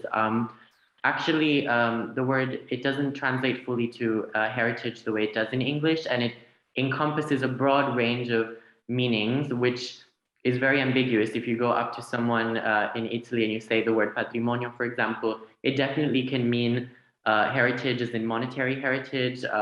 If you have a heritage from your parents, the word patrimonio fits that well. So really in Italian, and as well, I think in French and Spanish, you need to qualify that by really specifying that it's cultural patrimony, so patrimonio culturale. So that's the first thing. It's that I think in Italian, it's a combination of the two words that then creates that meaning of heritage, which in English is just condensed in one word. And I often find that's another difference between Romance languages and Anglo-Saxon languages, is that often you need more words to express the same thing in Romance languages. So they're often more verbose, I find, and that's something that linguists, I think, have sometimes picked up.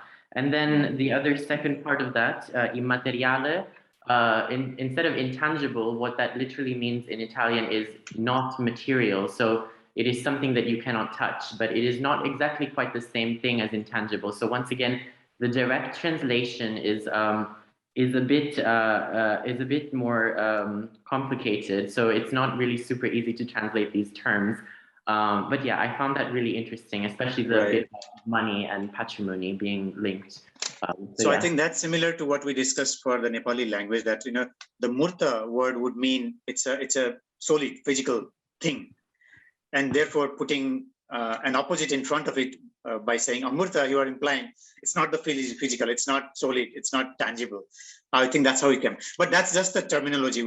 But we know that, and I hope we all agree that whether there is a terminology or not, but we understand what it means, and And this is not necessarily something that all of a sudden came to our world in 2003. This concept, this thing called the intangible cultural heritage, without the terminology itself, existed for centuries, ever since the human civilization. You know, that's something we can all agree. So terminology is just a minor thing. It's not a major agenda, but I just wanted to start with that because that's the easy part. But as a concept, we all agree that it was there. What the convention did was it sort of brought it together in some kind of articulated form and gave a framework to it so that at least our governments, our the way society is structured, could actually use that. And you could see the benefits. You know, so much has happened. And also, if you notice the convention, it gives you 5 domains, but it says inter alia, meaning that these are there, but not limited to that. You could still have more, and that's another thing that the convention does. 2003 convention is, it gives a way, it shows us a path, not necessarily limiting that, okay, these are the only 5 domains. I think one could interpret in its own way, and the culture is emphasized, cultural diversity is emphasized, community is emphasized. And when these are there, one thing I would like to highlight now, and perhaps we can pick up on this thing later on, is that there has to be some ethics when you are working around this. Because if it is about people, even if you are doing a medical research or an engineering research, the moment you have people involved in your research, you have to get certain research protocols followed. You have to follow the ethics, right? So those of you who have done your PhD or are doing PhD, you know that. So similarly in the ICS, since people are at the core, and that's why it's also called living heritage, please keep in mind that there might be some ethical concerns. Okay, so this is something we have to always keep in mind. Kajal and Mona Lisa, I'll give you 30 seconds each, and then I'll share with you some slides that I have prepared. Yeah, Kajal first, quickly. Yes, so when we find out the words related to the... Can you turn on your video so that everybody sees you? Yes, sir. Yeah. So when we find out the word related to the heritage in particular language, we found 3-4 words or multiple. But when we go deep into that word, or maybe ask our elder people about them, they will tell that every word is associated for the different youth.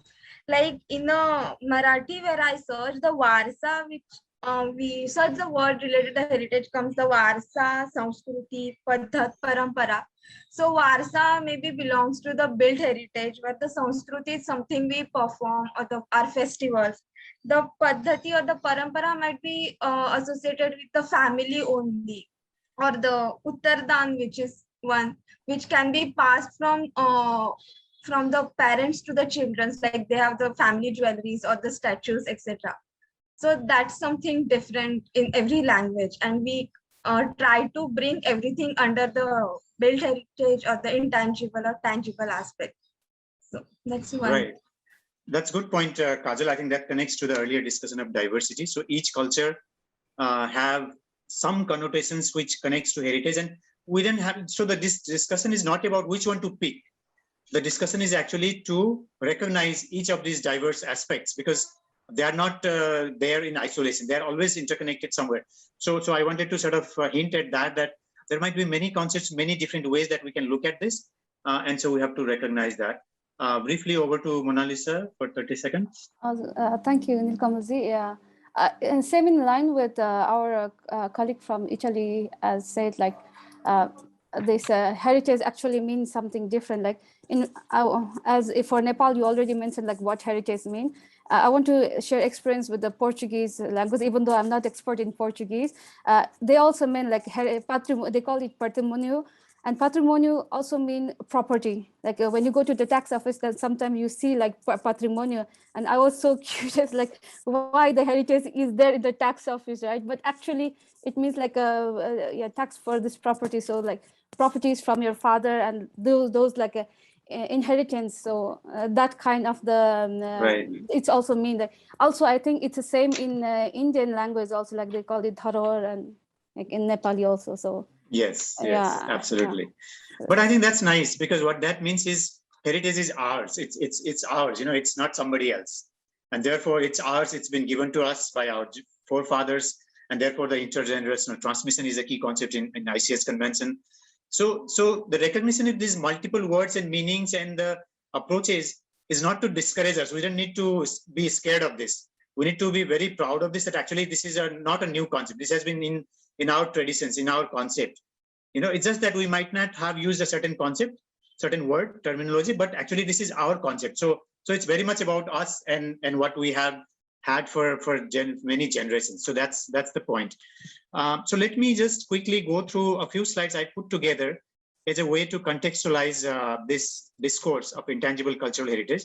So these are the few slides that, these are some copy paste I did this morning as I saw. So culture, as many of you already touched upon, is a word in itself. It's a very vague concept, but very everyday concept. It touches upon everything, even to technology, technical developments and all that. You have to think of culture. And therefore heritage comes as perhaps some manifestations of cultures. And therefore, since there are cultures, plural, heritage would also be plural. So there is diversity. And we added this new term called intangible to make it ICH. So this is what we did. But then here are a few questions I would like to pose. Since we talked so much about intangible, one question we can ask, and we didn't have time to go through this, maybe in some discussions we can come back. How intangible are intangible cultural heritage or ICH? You talked about craft. Is craft only about intangible, meaning the skills, or craft is also about that craft is a product, right? Music, is music really intangible? Because in some language we keep saying, music touches my heart, it touches, So this notion of touching and non-touching is also very interesting if you want to discuss linguistically, which is not my area anyway. So I better move on. But then the second or the third question I have is, do ICH have tangible aspects associated with them? Because it's not always intangible. Intangible is very much about tangible. So let's also be mindful that as much as we are highlighting this word intangible, actually we are also touching upon tangibles. And the convention text also very clearly recognizes that even if this is convention and intangible cultural heritage, doesn't mean it's only about intangibles. Intangibles has tangible aspects associated with it. So let's be clear. And what that means is we don't need to necessarily get into this classification called the tangible versus intangible. And then since I'm interested in intangible, I'm not worried about tangible. That's not the point. Okay, so classification is there to help us navigate the world. But after some point, you have to understand these are all intertwined concepts. There is no separation between the intangible and the tangible. You look at your examples and you'll realize. Similarly, the cultural world is so much emphasized, but is it not natural? Are there natural aspects associated with ICH? Let's ask that questions. And you will realize many knowledge systems, many cultural practices, many belief systems we have are actually dependent on nature. It is actually understanding of nature and working in collaboration with nature, or in other words, coexistence with nature. And therefore, as much as it is culture, it is also natural. Okay, so these are the questions I thought I should just put it up here. Can ICH be monumental? Let's think about it. Or the vernacular, because monumental versus vernacular is a sort of dichotomy we see. But if you go behind each of these tracks, you will realize ICH is there to give meaning or to even the creation of it, right? Do ICH have history behind them? I'm sure. Do ICH refer to geographies? Should it refer to geography or not? And that could be a big discussion, because if you're talking about communities historically have been associated with a particular geography, but now in the globalized world, that geography has been challenged. Community actually has become, with the spread of the diasporic communities are global. So do we have some sense of the geography? Very interesting thing to discuss. And how do we deal with that in terms of ICH safeguarding? That could be another thing we could think of. How far ICH reflect a kind of philosophy? I think the convention recognizes this. You can think about it. Those of you who are interested in education, and maybe Han will come to this in her session on ICH education, can we learn science through ICH? Because a quick perception might be that, oh, intangible cultural heritage, this is about tradition, this is about past, and science is very new thing. But then, is there overlap between ICH and science? I would say yes, and then therefore it can be used. So these are just some random questions I'm throwing at you, so that next 2 weeks, as you are listening to different experts, you might think of the same issue, same case, different ways. Now let's come back to some practical aspects. Do ICH have legal aspects? In the previous session, there were questions about IPR and the legal protection and all that. So you can think of this. Somebody already mentioned the medicinal or healing practices, and many of the ICS today that we know comes from this area as well. Do ICS provide architectural and engineering services? Might be a good question for architects and engineers to think of. And my argument would be, in every community, you will find wonderful architectural skills and creations and engineering solutions that might be called as ICS. So do not think ICS is a very romanticized thing that is sitting in some island somewhere, not touched in the modernity or anything. I would not buy that. I think it's very impervious. It's about our everyday life. It's about future. It's about many things that we talk today, including entertainment, sports. And then, are they useful? Are they useful anywhere, or are these just for the sake of nominating somewhere, or just preserving for a tribal community or all that? My argument would be no, it's for everybody. It is a tool. It is a conflict resolution mechanism as well. Han mentioned about the survey, that how far ICS could be helpful in the pandemic situations, and you will have some discussion in the coming sessions also. So these are the few questions I would like to pose in order for us to remove this romanticized thinking about ICS, that, oh, this is about some remote community somewhere, some tribal community, some island community and all that. Let's get out of that mindset. ICS is about us, even in the urban setting, even in developed nations, right?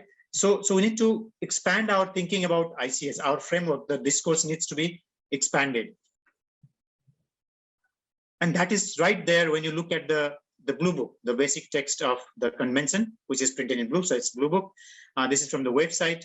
As I mentioned, the Article 2, paragraph 2 mentions that the definition of ICS for the convention is defined in the paragraph 1, which is articulated in these 5 domains, but this is not the exclusive ones, right? And it defines safeguarding. So reading the convention text once perhaps will give you so much philosophical and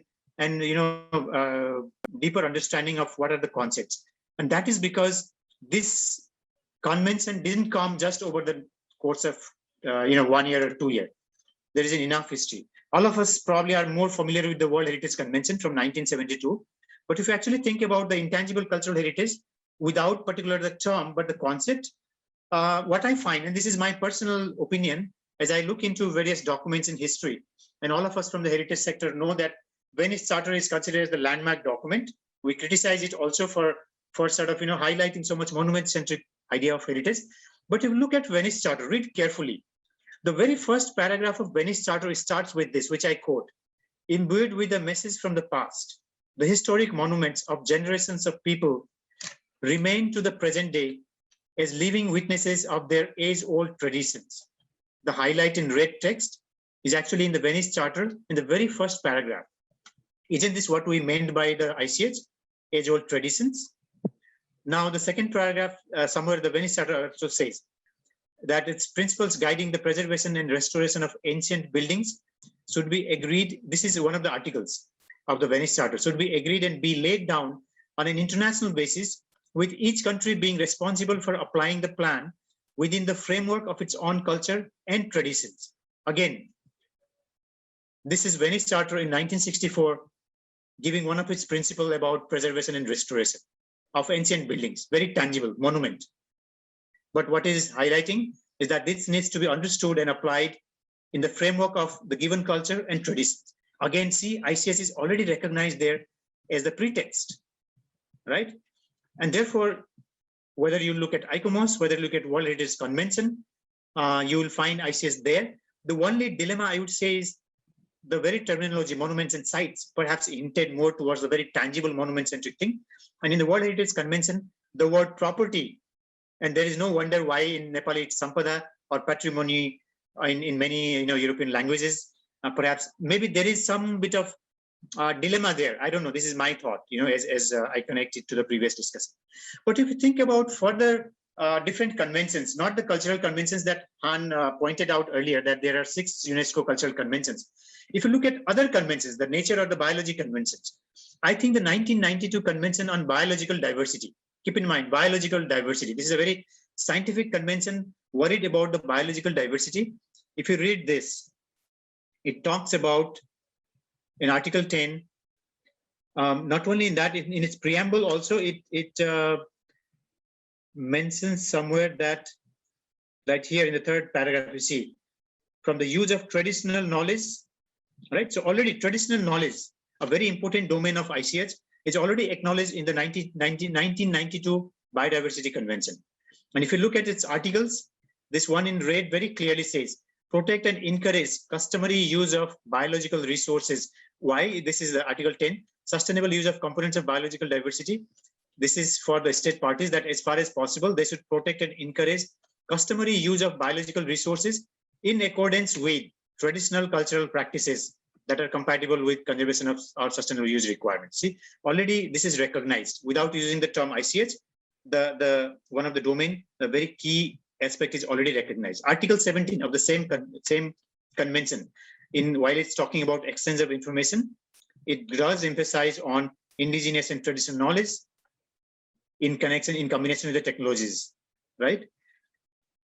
And then you come back to the World Heritage Convention, how the World Heritage Convention, particularly its operational guidelines, evolved over time. In the 1992, it introduced the idea of cultural landscapes, right? If you read the cultural landscapes, it actually talks about the intangible aspects being as important part of how we understand cultural landscapes. Okay, so that is also recognized there. In fact, the very idea of cultural landscapes being introduced in the World Heritage Convention has been to try to bridge that gap that intangible has been left behind. Okay, there is a long history between 1972 and all this development. You can read, there are several articles available on that, but I just wanted to point it out that this has been there in the discourse, right? And particularly 2005 revision of the World Heritage Convention, when it is acknowledging the NARA document, and specifically it lists, for example, paragraph 82, recognize that, you know, when you discuss authenticity, you need to also consider these facts apart from the form and design, material, and all that, which are very tangible, use and function, tradition, techniques, language, and other forms of intangible heritage. So the word intangible is also already brought in, maybe because it's 2005, 2 years back, 2003 convention has already been adopted by UNESCO. Spirit and feeling. So you see that this has gone beyond the ICS convention already, right? And to give you a specific references how it evolved over time, I think the major development was in 1989 when UNESCO had this recommendation on the safeguarding of traditional culture and folklore. Okay, and this was a reaction to many issues around the world, many scholars writing about it, that the very nice movement that World Heritage Convention brought actually missed out some of the very important aspects, particularly with the non-Western communities, the South American communities, the Asia Pacific community. And therefore 1989 recommendation is a major landmark, we can say, that really highlighted these aspects, which comes from more of people-centric approach, you know, more to do with communities and culture, right? But I believe the term folklore was not very well accepted across the world. And therefore that became quite a discussion for quite some time among the experts. And in 1993, the Living Human Treasure System, which is very much influenced by some of the East Asian practices, particularly in Japan and South Korea, the Living Human Treasure System that was initiated in 1993, which was later on sort of converted into the masterpieces of the oral and intangible heritage of humanity. This also became an influential, which started of its own list of masterpieces of oral and intangible heritage of humanity, which eventually led to the series of meetings, which became the springboard towards the formulation of the 2003 Convention on Intangible Cultural Heritage Convention. So around 2003, then, you know, the concept were articulated. So instead of a folklore and many other terms that were discussed, it was agreed that the intangible cultural heritage could be an acceptable term to many cultures across the world. And therefore, this was adopted because of this convention. And the convention defines the terminology, what are its domains, what do we mean? As Han mentioned, you know, these are the timeline. And so since 2008, with the operational directives, the 2003 convention came into force. And then it has primarily two lists. One is the list of the intangible cultural heritage in need of urgent safeguarding, and the other is the representative list of the ICH of humanity.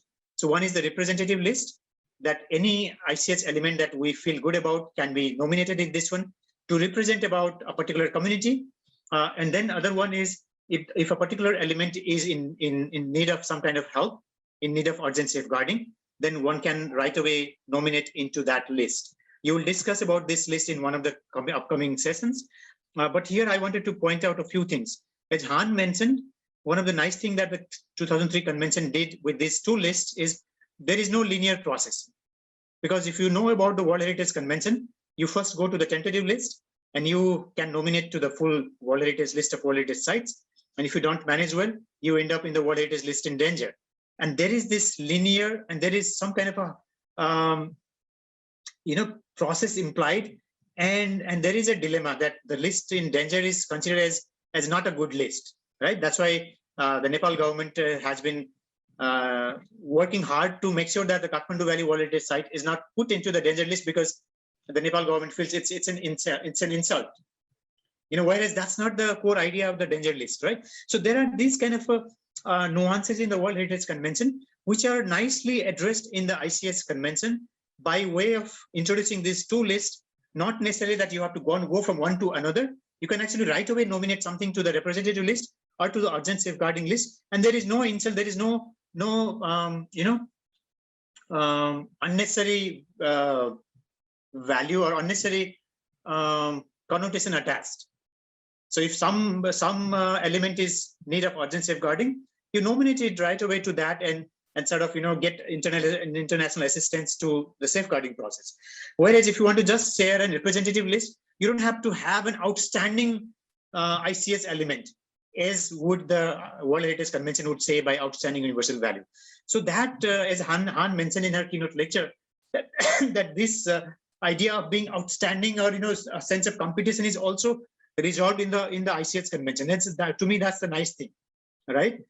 And therefore, it's all about what the community wants, what they want to showcase as their identity, their element of ICS, their own self, and they can go and nominate. They don't have to compete with anybody else.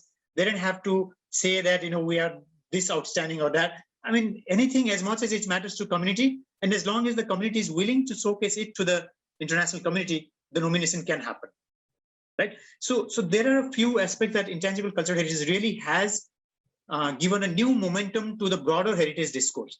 And there is so much to be learned from this convention, even if you are not interested in any, specifically working on ICS element. I think as a heritage, a professional or heritage researcher, you learn so much from this one. On the other hand, if you are into this convention, if you want to implement it, if you want to nominate something, wonderful, there is a tool, there is an opportunity provided here, and there is no competition, there is no sense of which is the best one and which is the not so best one, right? Only thing that is there, which has some sense of not the best here also is the list of good practices, which is there for its own reason. This is to share our good practices, right? So ICS Convention that way, which you will discuss in the coming session. So I just wanted to point it out here that how in our historical evolution of the heritage discourse, the thinking about intangible cultural heritage and coming to the ICS Convention has been really an evolution in the discourse, the broader discourse, not just the intangible.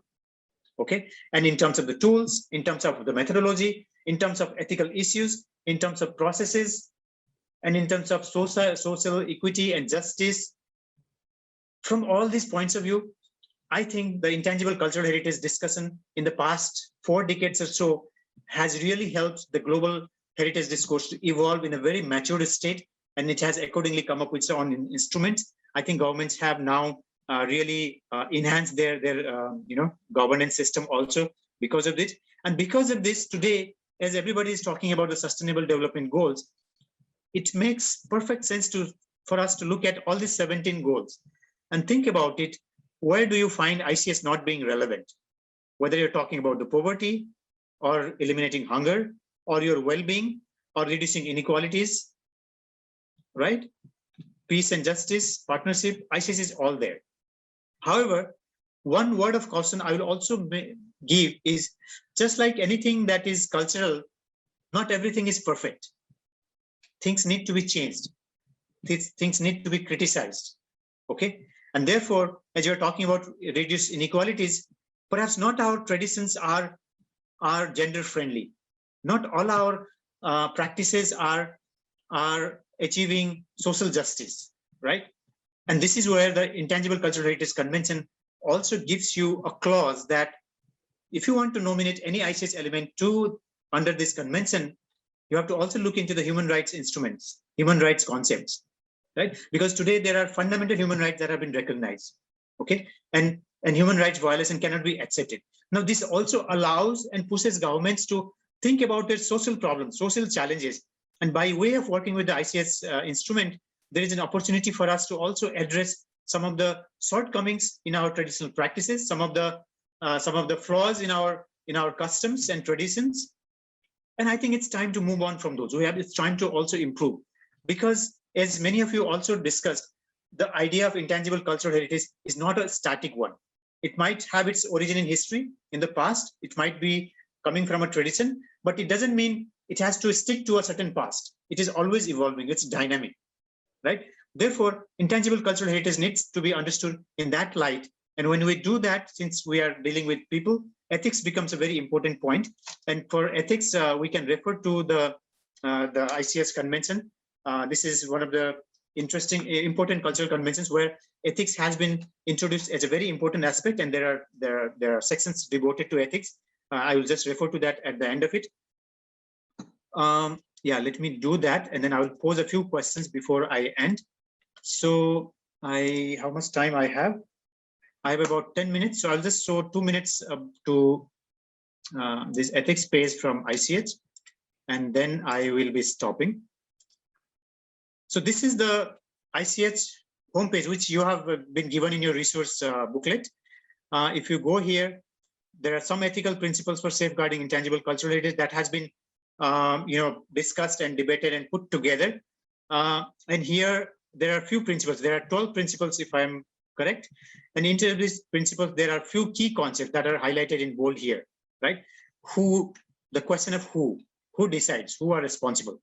What are the rights of communities, right? So as an expert, if you are working on an ICS element, you better recognize the rights of the communities to whom this ICS element belongs. You need to have the sense of mutual respect, and therefore your safeguarding approaches also need to be promoting the idea of mutual respect across communities, so that you don't run into the competition. It's not about superior and the inferior. It's about generating mutual respect. And in the process, it has to be transparent collaboration. You have to have the free, prior, sustained, and informed consent before you engage with any communities, any ICS element, the community groups and individuals. Whatever is gathered, it has to have the access to the consent communities, but also to the broader communities, as long as the consent community is okay. And if the customary practices have some sort of non-conforming clause, we have to respect that. All these processes are not meant to come up with some judgments or values process. It is entirely to promote the mutual respect and understand and appreciate the culture for what it is. And the benefit from anything we do has to be solely to the communities first. Dynamic and living nature of intangible cultural heritage needs to be understood and respected. And therefore, all these ethical principles. So we'll refer to that when you look at a particular element, and make sure that whatever we do, we are bound to follow the ethical principles. That's very important. And then, so there are these sections, I would encourage you to look at that. So to conclude my discussion, I will just throw out a few questions for us to think. And these are just some concluding thoughts. So ICS is about people. It is living heritage, and therefore it is interdisciplinary in nature, because our life is not, it doesn't belong to one discipline, right? And as I said, it's not just intangible. It is equally about the tangibles. It is equally about the natural as well as sustainable development, among many other such dichotomic thought process. It is not static. It evolves, changes, adapts, and adopts. Hence, it is dynamic. It doesn't deserve preservation. In fact, ICS should not be preserved in a certain state. It should be, at best, can be safeguarded, because it's in the nature, right? Continuity is the key, right? And as I mentioned, the safeguarding, we have to keep in mind who are we doing it for, who is doing it, and what are the consequences, so the ethical concerns. And I hope as you are taking the sessions forward in this workshop and you are engaging with your own element, please do think about yourself, your own position, and realize your own ethical dilemmas, your own ethical boundaries, and then work towards ICS safeguarding. So those are the few remarks I wanted to give to conclude. So that's it. I think I have 5 minutes if you have any questions, and then we can finish the session. Thank you very much.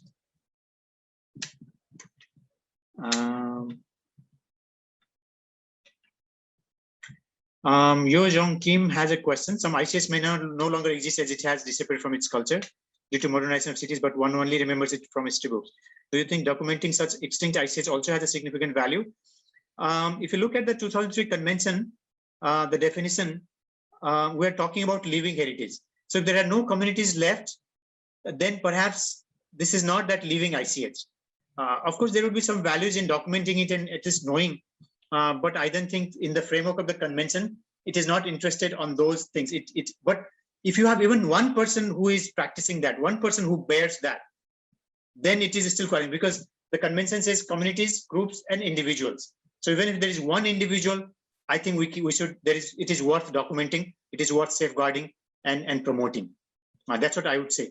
Han, do you want to address to this particular question? No, I think you cover it perfectly. I was actually typing, but since you already saying exactly almost the same thing I was typing, okay. I would not say. Yeah. Okay, thanks. Yeah. And maybe I just wanted to add one thing that yes, I mean we of course we all aim to safeguard and promote different elements of heritage, but then there is also a reality that ICH elements also have their cycle. So they were also born, they live their life, and they die. When they do not really serve a function in the society anymore, for the communities anymore, it died. And maybe gives a form to new ICH elements that are being born. So it's not necessarily bad that or unnatural that some ICH has gone extinct. But then yes, like Neil said, even if there's just a small, still very small group of people who still hold dear to that ICH, still wants to see it safeguarded, and yes, it should be under the convention principle to give support, necessary support to them so that it can be safeguarded. And for protecting and documenting kind of extinct form of SCH, and UNESCO also has other programs, like for example, the documentary heritage, for example, under these kinds of different framework, that it would also gives you ways and tools on how to deal with heritage that is no longer practiced. Yeah, thank you, Han. I see 3 hands raised. So Kamal first. If you could turn on your video, that would be nice, so that we could see you. Okay, thank you very yes, much. Thank you. I thank you very much, Dr.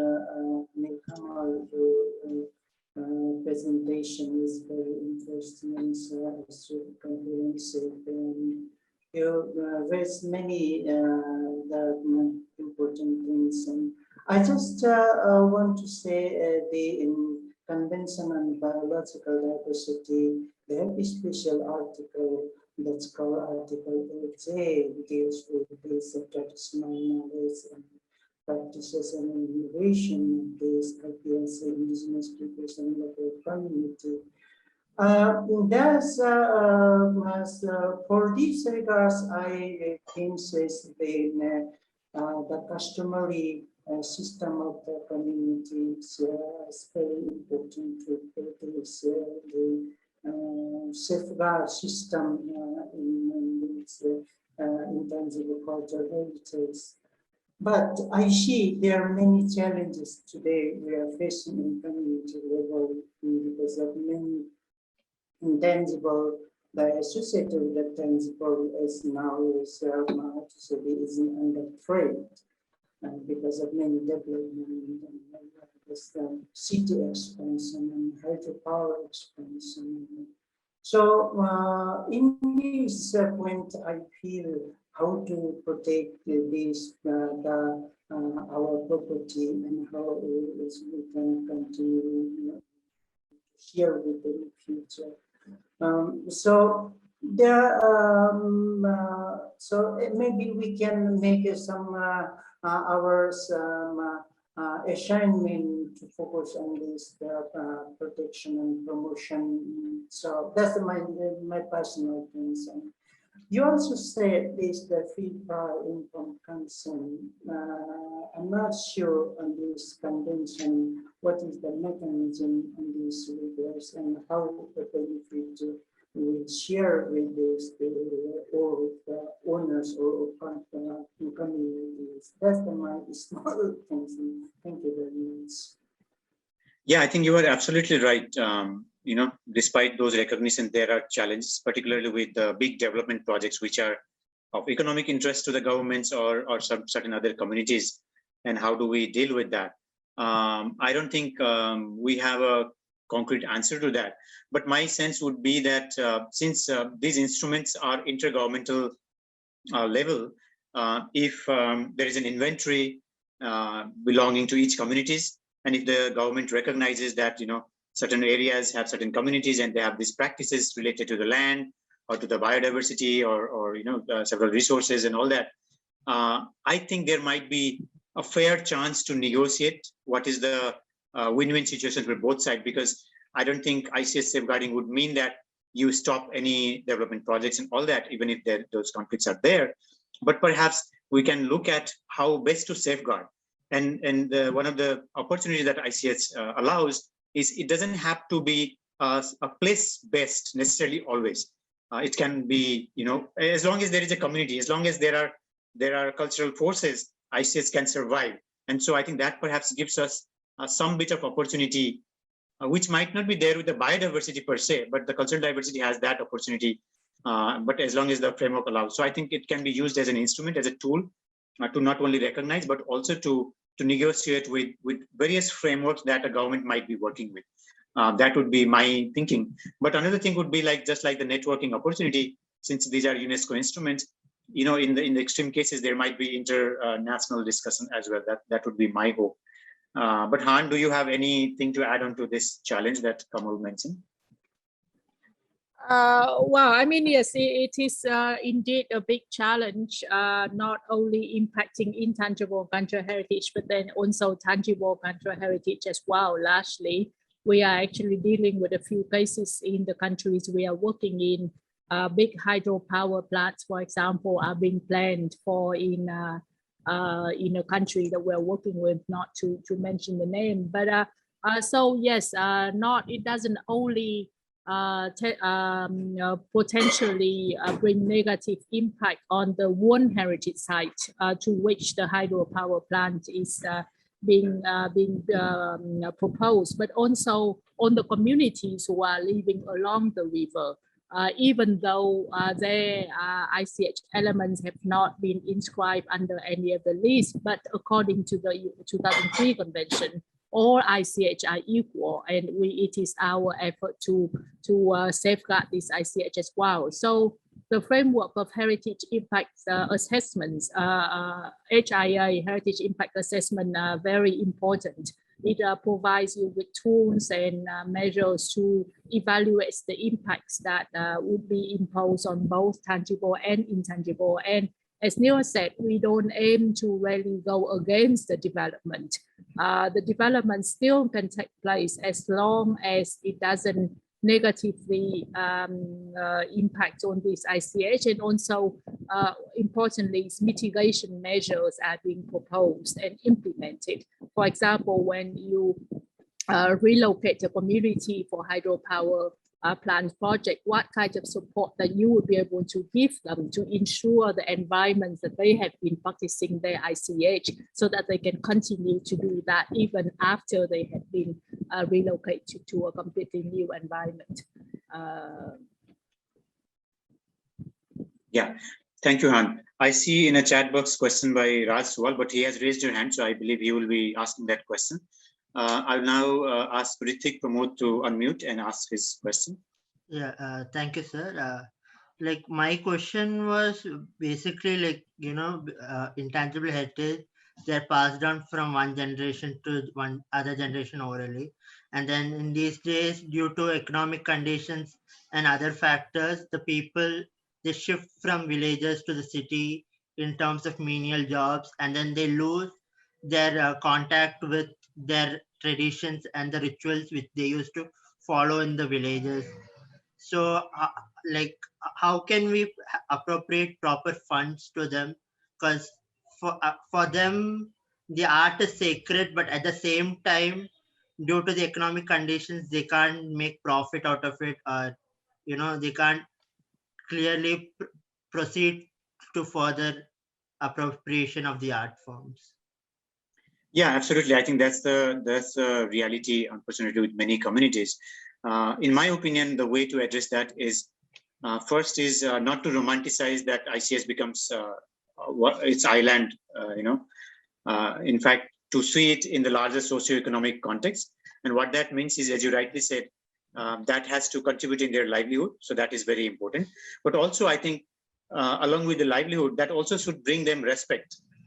They should not be seen in some ways by for having that practices. So romanticization is a really a careful thing that we have to think of, that our safeguarding approach should not lead it towards that. It should both contribute to the livelihood, but with respect. I think these two things need to go hand in hand. And then beyond that, perhaps is connected with the earlier question, you have to also see what's happening in the entire region or the locality in other sense, in terms of the infrastructure development and all that, and whether these communities are having their say there, having a comfortable conditions and all that. So ICS safeguarding cannot be done in isolation. It has to be done in connection with several things that is happening in the region or in the district or village. And therefore, the Sustainable Development Goals framework helps us, because not only you think about poverty and hunger and all that, there are multiple things. So the SDG frameworks allows you to connect. And since this is also an intergovernmental framework, the government would be aware of it. So I think this is the strategy we have to take. It's challenging, but that's how I can think of. Yeah. Raz? Yeah. Yes, sir. Actually, my concern is when we practice the intangible cultural heritage by the given community or family, there are so much instances that there might be gender inequality, gender discrimination, or caste discrimination. Sometimes we can recognize. So what would be the priority? Shall we give priority to the cultural heritage ICS practices, or we shall give priority to the against discrimination? So this is a practical approach we always face. So one very recent incident happened in Kathmandu Valley. There is a Newar household. In a home, people, family living and performing their cultural heritage performances and everything. And one lower caste girl was asking for the renting room, and the homeowner, local Newar community family disagreed, and they are not agreed to give room for rent. In that particular case, the lady has filed a case against the discrimination, caste discrimination, and it was because the family, the Newar family, they are staying in that home, and they are everything they are doing in that home as a residential home. And there are several rituals, there are several cultural practices, and for that cause, they could not permit that lady to give room rent. So this is the very legal issue now. Right. How do we approach? Sure. I'll give my thoughts, and maybe Han can also add on to this. This is a very complicated one. I would like to separate your question in two parts. The first part of your question is really a genuine one, where human rights violations are there. What do we do with that? So two aspects of that question. One is, if you refer to the convention, and if you're thinking of inscribing an element into the list and all that, convention is very clear. If it contradicts with the human rights principles that is widely accepted, it is not considered ICS, so you cannot nominate. If I go by the general perception or the academic discourse of ICS, I would say that we should not be saying everything that is tradition, everything is being practiced in a society is ICS, because not everything from culture is heritage, right? Heritage is certain valuable things from the culture that we call as a heritage. So in this case, I think the concerned community should recognize that, okay, this is my intangible cultural heritage, I would like to highlight this. Then only it becomes ICS. So the second example you referred actually falls into that category, that it's just an incident that happened. I don't think that should be taken as a as a broad stroke to paint the community of Newar following that practice. I don't believe that. I think Newar communities are not that biased at all. Of course, the communities have their caste system and the hierarchy and all that. That's a different system. But this incident is an standalone incident, and that has to be looked at from the legal point of view, which is done. It went to the court. But having said that, I think when you are thinking of the intangible cultural heritage, since it is evolving, it has to have that opportunity to correct itself if it is not correct in the given time. And where the corrections can happen, if those discriminations are there, if those unjust practices are there, they should be changed. Who will change? It should be the community who will change. It should not be, others can advise, but it should not be forced by the others. And I think on those points, the convention also sort of gives us directions, right? So whether you look at from the convention point of view or from a very sociological point of view, I think we need to see ICH as a dynamic process. It's an evolutionary process. And if in a given time, in a given context, certain things are not fair, the community should come forward and change it. And then we have to see ICH in a new form. It doesn't necessarily mean that whatever is followed needs to be preserved. So to me, it's also an opportunity to really engage in a discussion about those practices and really ask this question: is this what you want to promote as your identity as a community, or would you like to change now and really be known for a fair community today? And that's how I would approach. Han, do you have any thoughts on this? No, I totally agree with what you talk about, what you say. And yeah, I mean, we from gender perspective, we also have seen cases. For example, there are certain ICH or a tangible heritage is not accessible by people of certain gender, for example, because of their traditional beliefs and practices. We would go. We will have the whole section on ICH and gender, which I think would be brought out to maybe other caste system and that kind of thing, because this is really not giving equal access to everyone. So I think that certainly would be something interesting that maybe could be brought up in that session as well. But for now, I totally agree with what Neil had said. Thanks, Han. But since Mr. Raj is an advocate, just to clarify here, I think we should not have one common principle for all these things. For example, if I take examples of Kathmandu, some of your Newar shrines are not accessible to anybody. It is only accessible to the Gubaju and specific groups of people. My personal view would be like, it should not imply that even I should have access to that. I think I should respect that concept and practices, because so I would not like to use this human rights instrument as a universal tool to apply in AIDS cases. I would be careful, because, like, for example, in Swayambhu you have this Santi Bihar, right? That temple where the Garbhagriha is not accessible to everybody, right? Santipur, exactly. Santipur. Thanks. So I would say we have to respect those traditions. So I think in case by case, to each context, we have to understand, is it really unjust, or is it a practice which can be there because they have some logic to it? So I would not keep one standard principle across all, but the perhaps solution lies in looking at the cultural context, what's happening there, going deeper. Once you understand, and then ask engage with the community to understand whether something needs to be changed from gender perspective or social caste or anything. But as an outsider, I think I would have to respect to the cultural nuances, and this is very sensitive thing.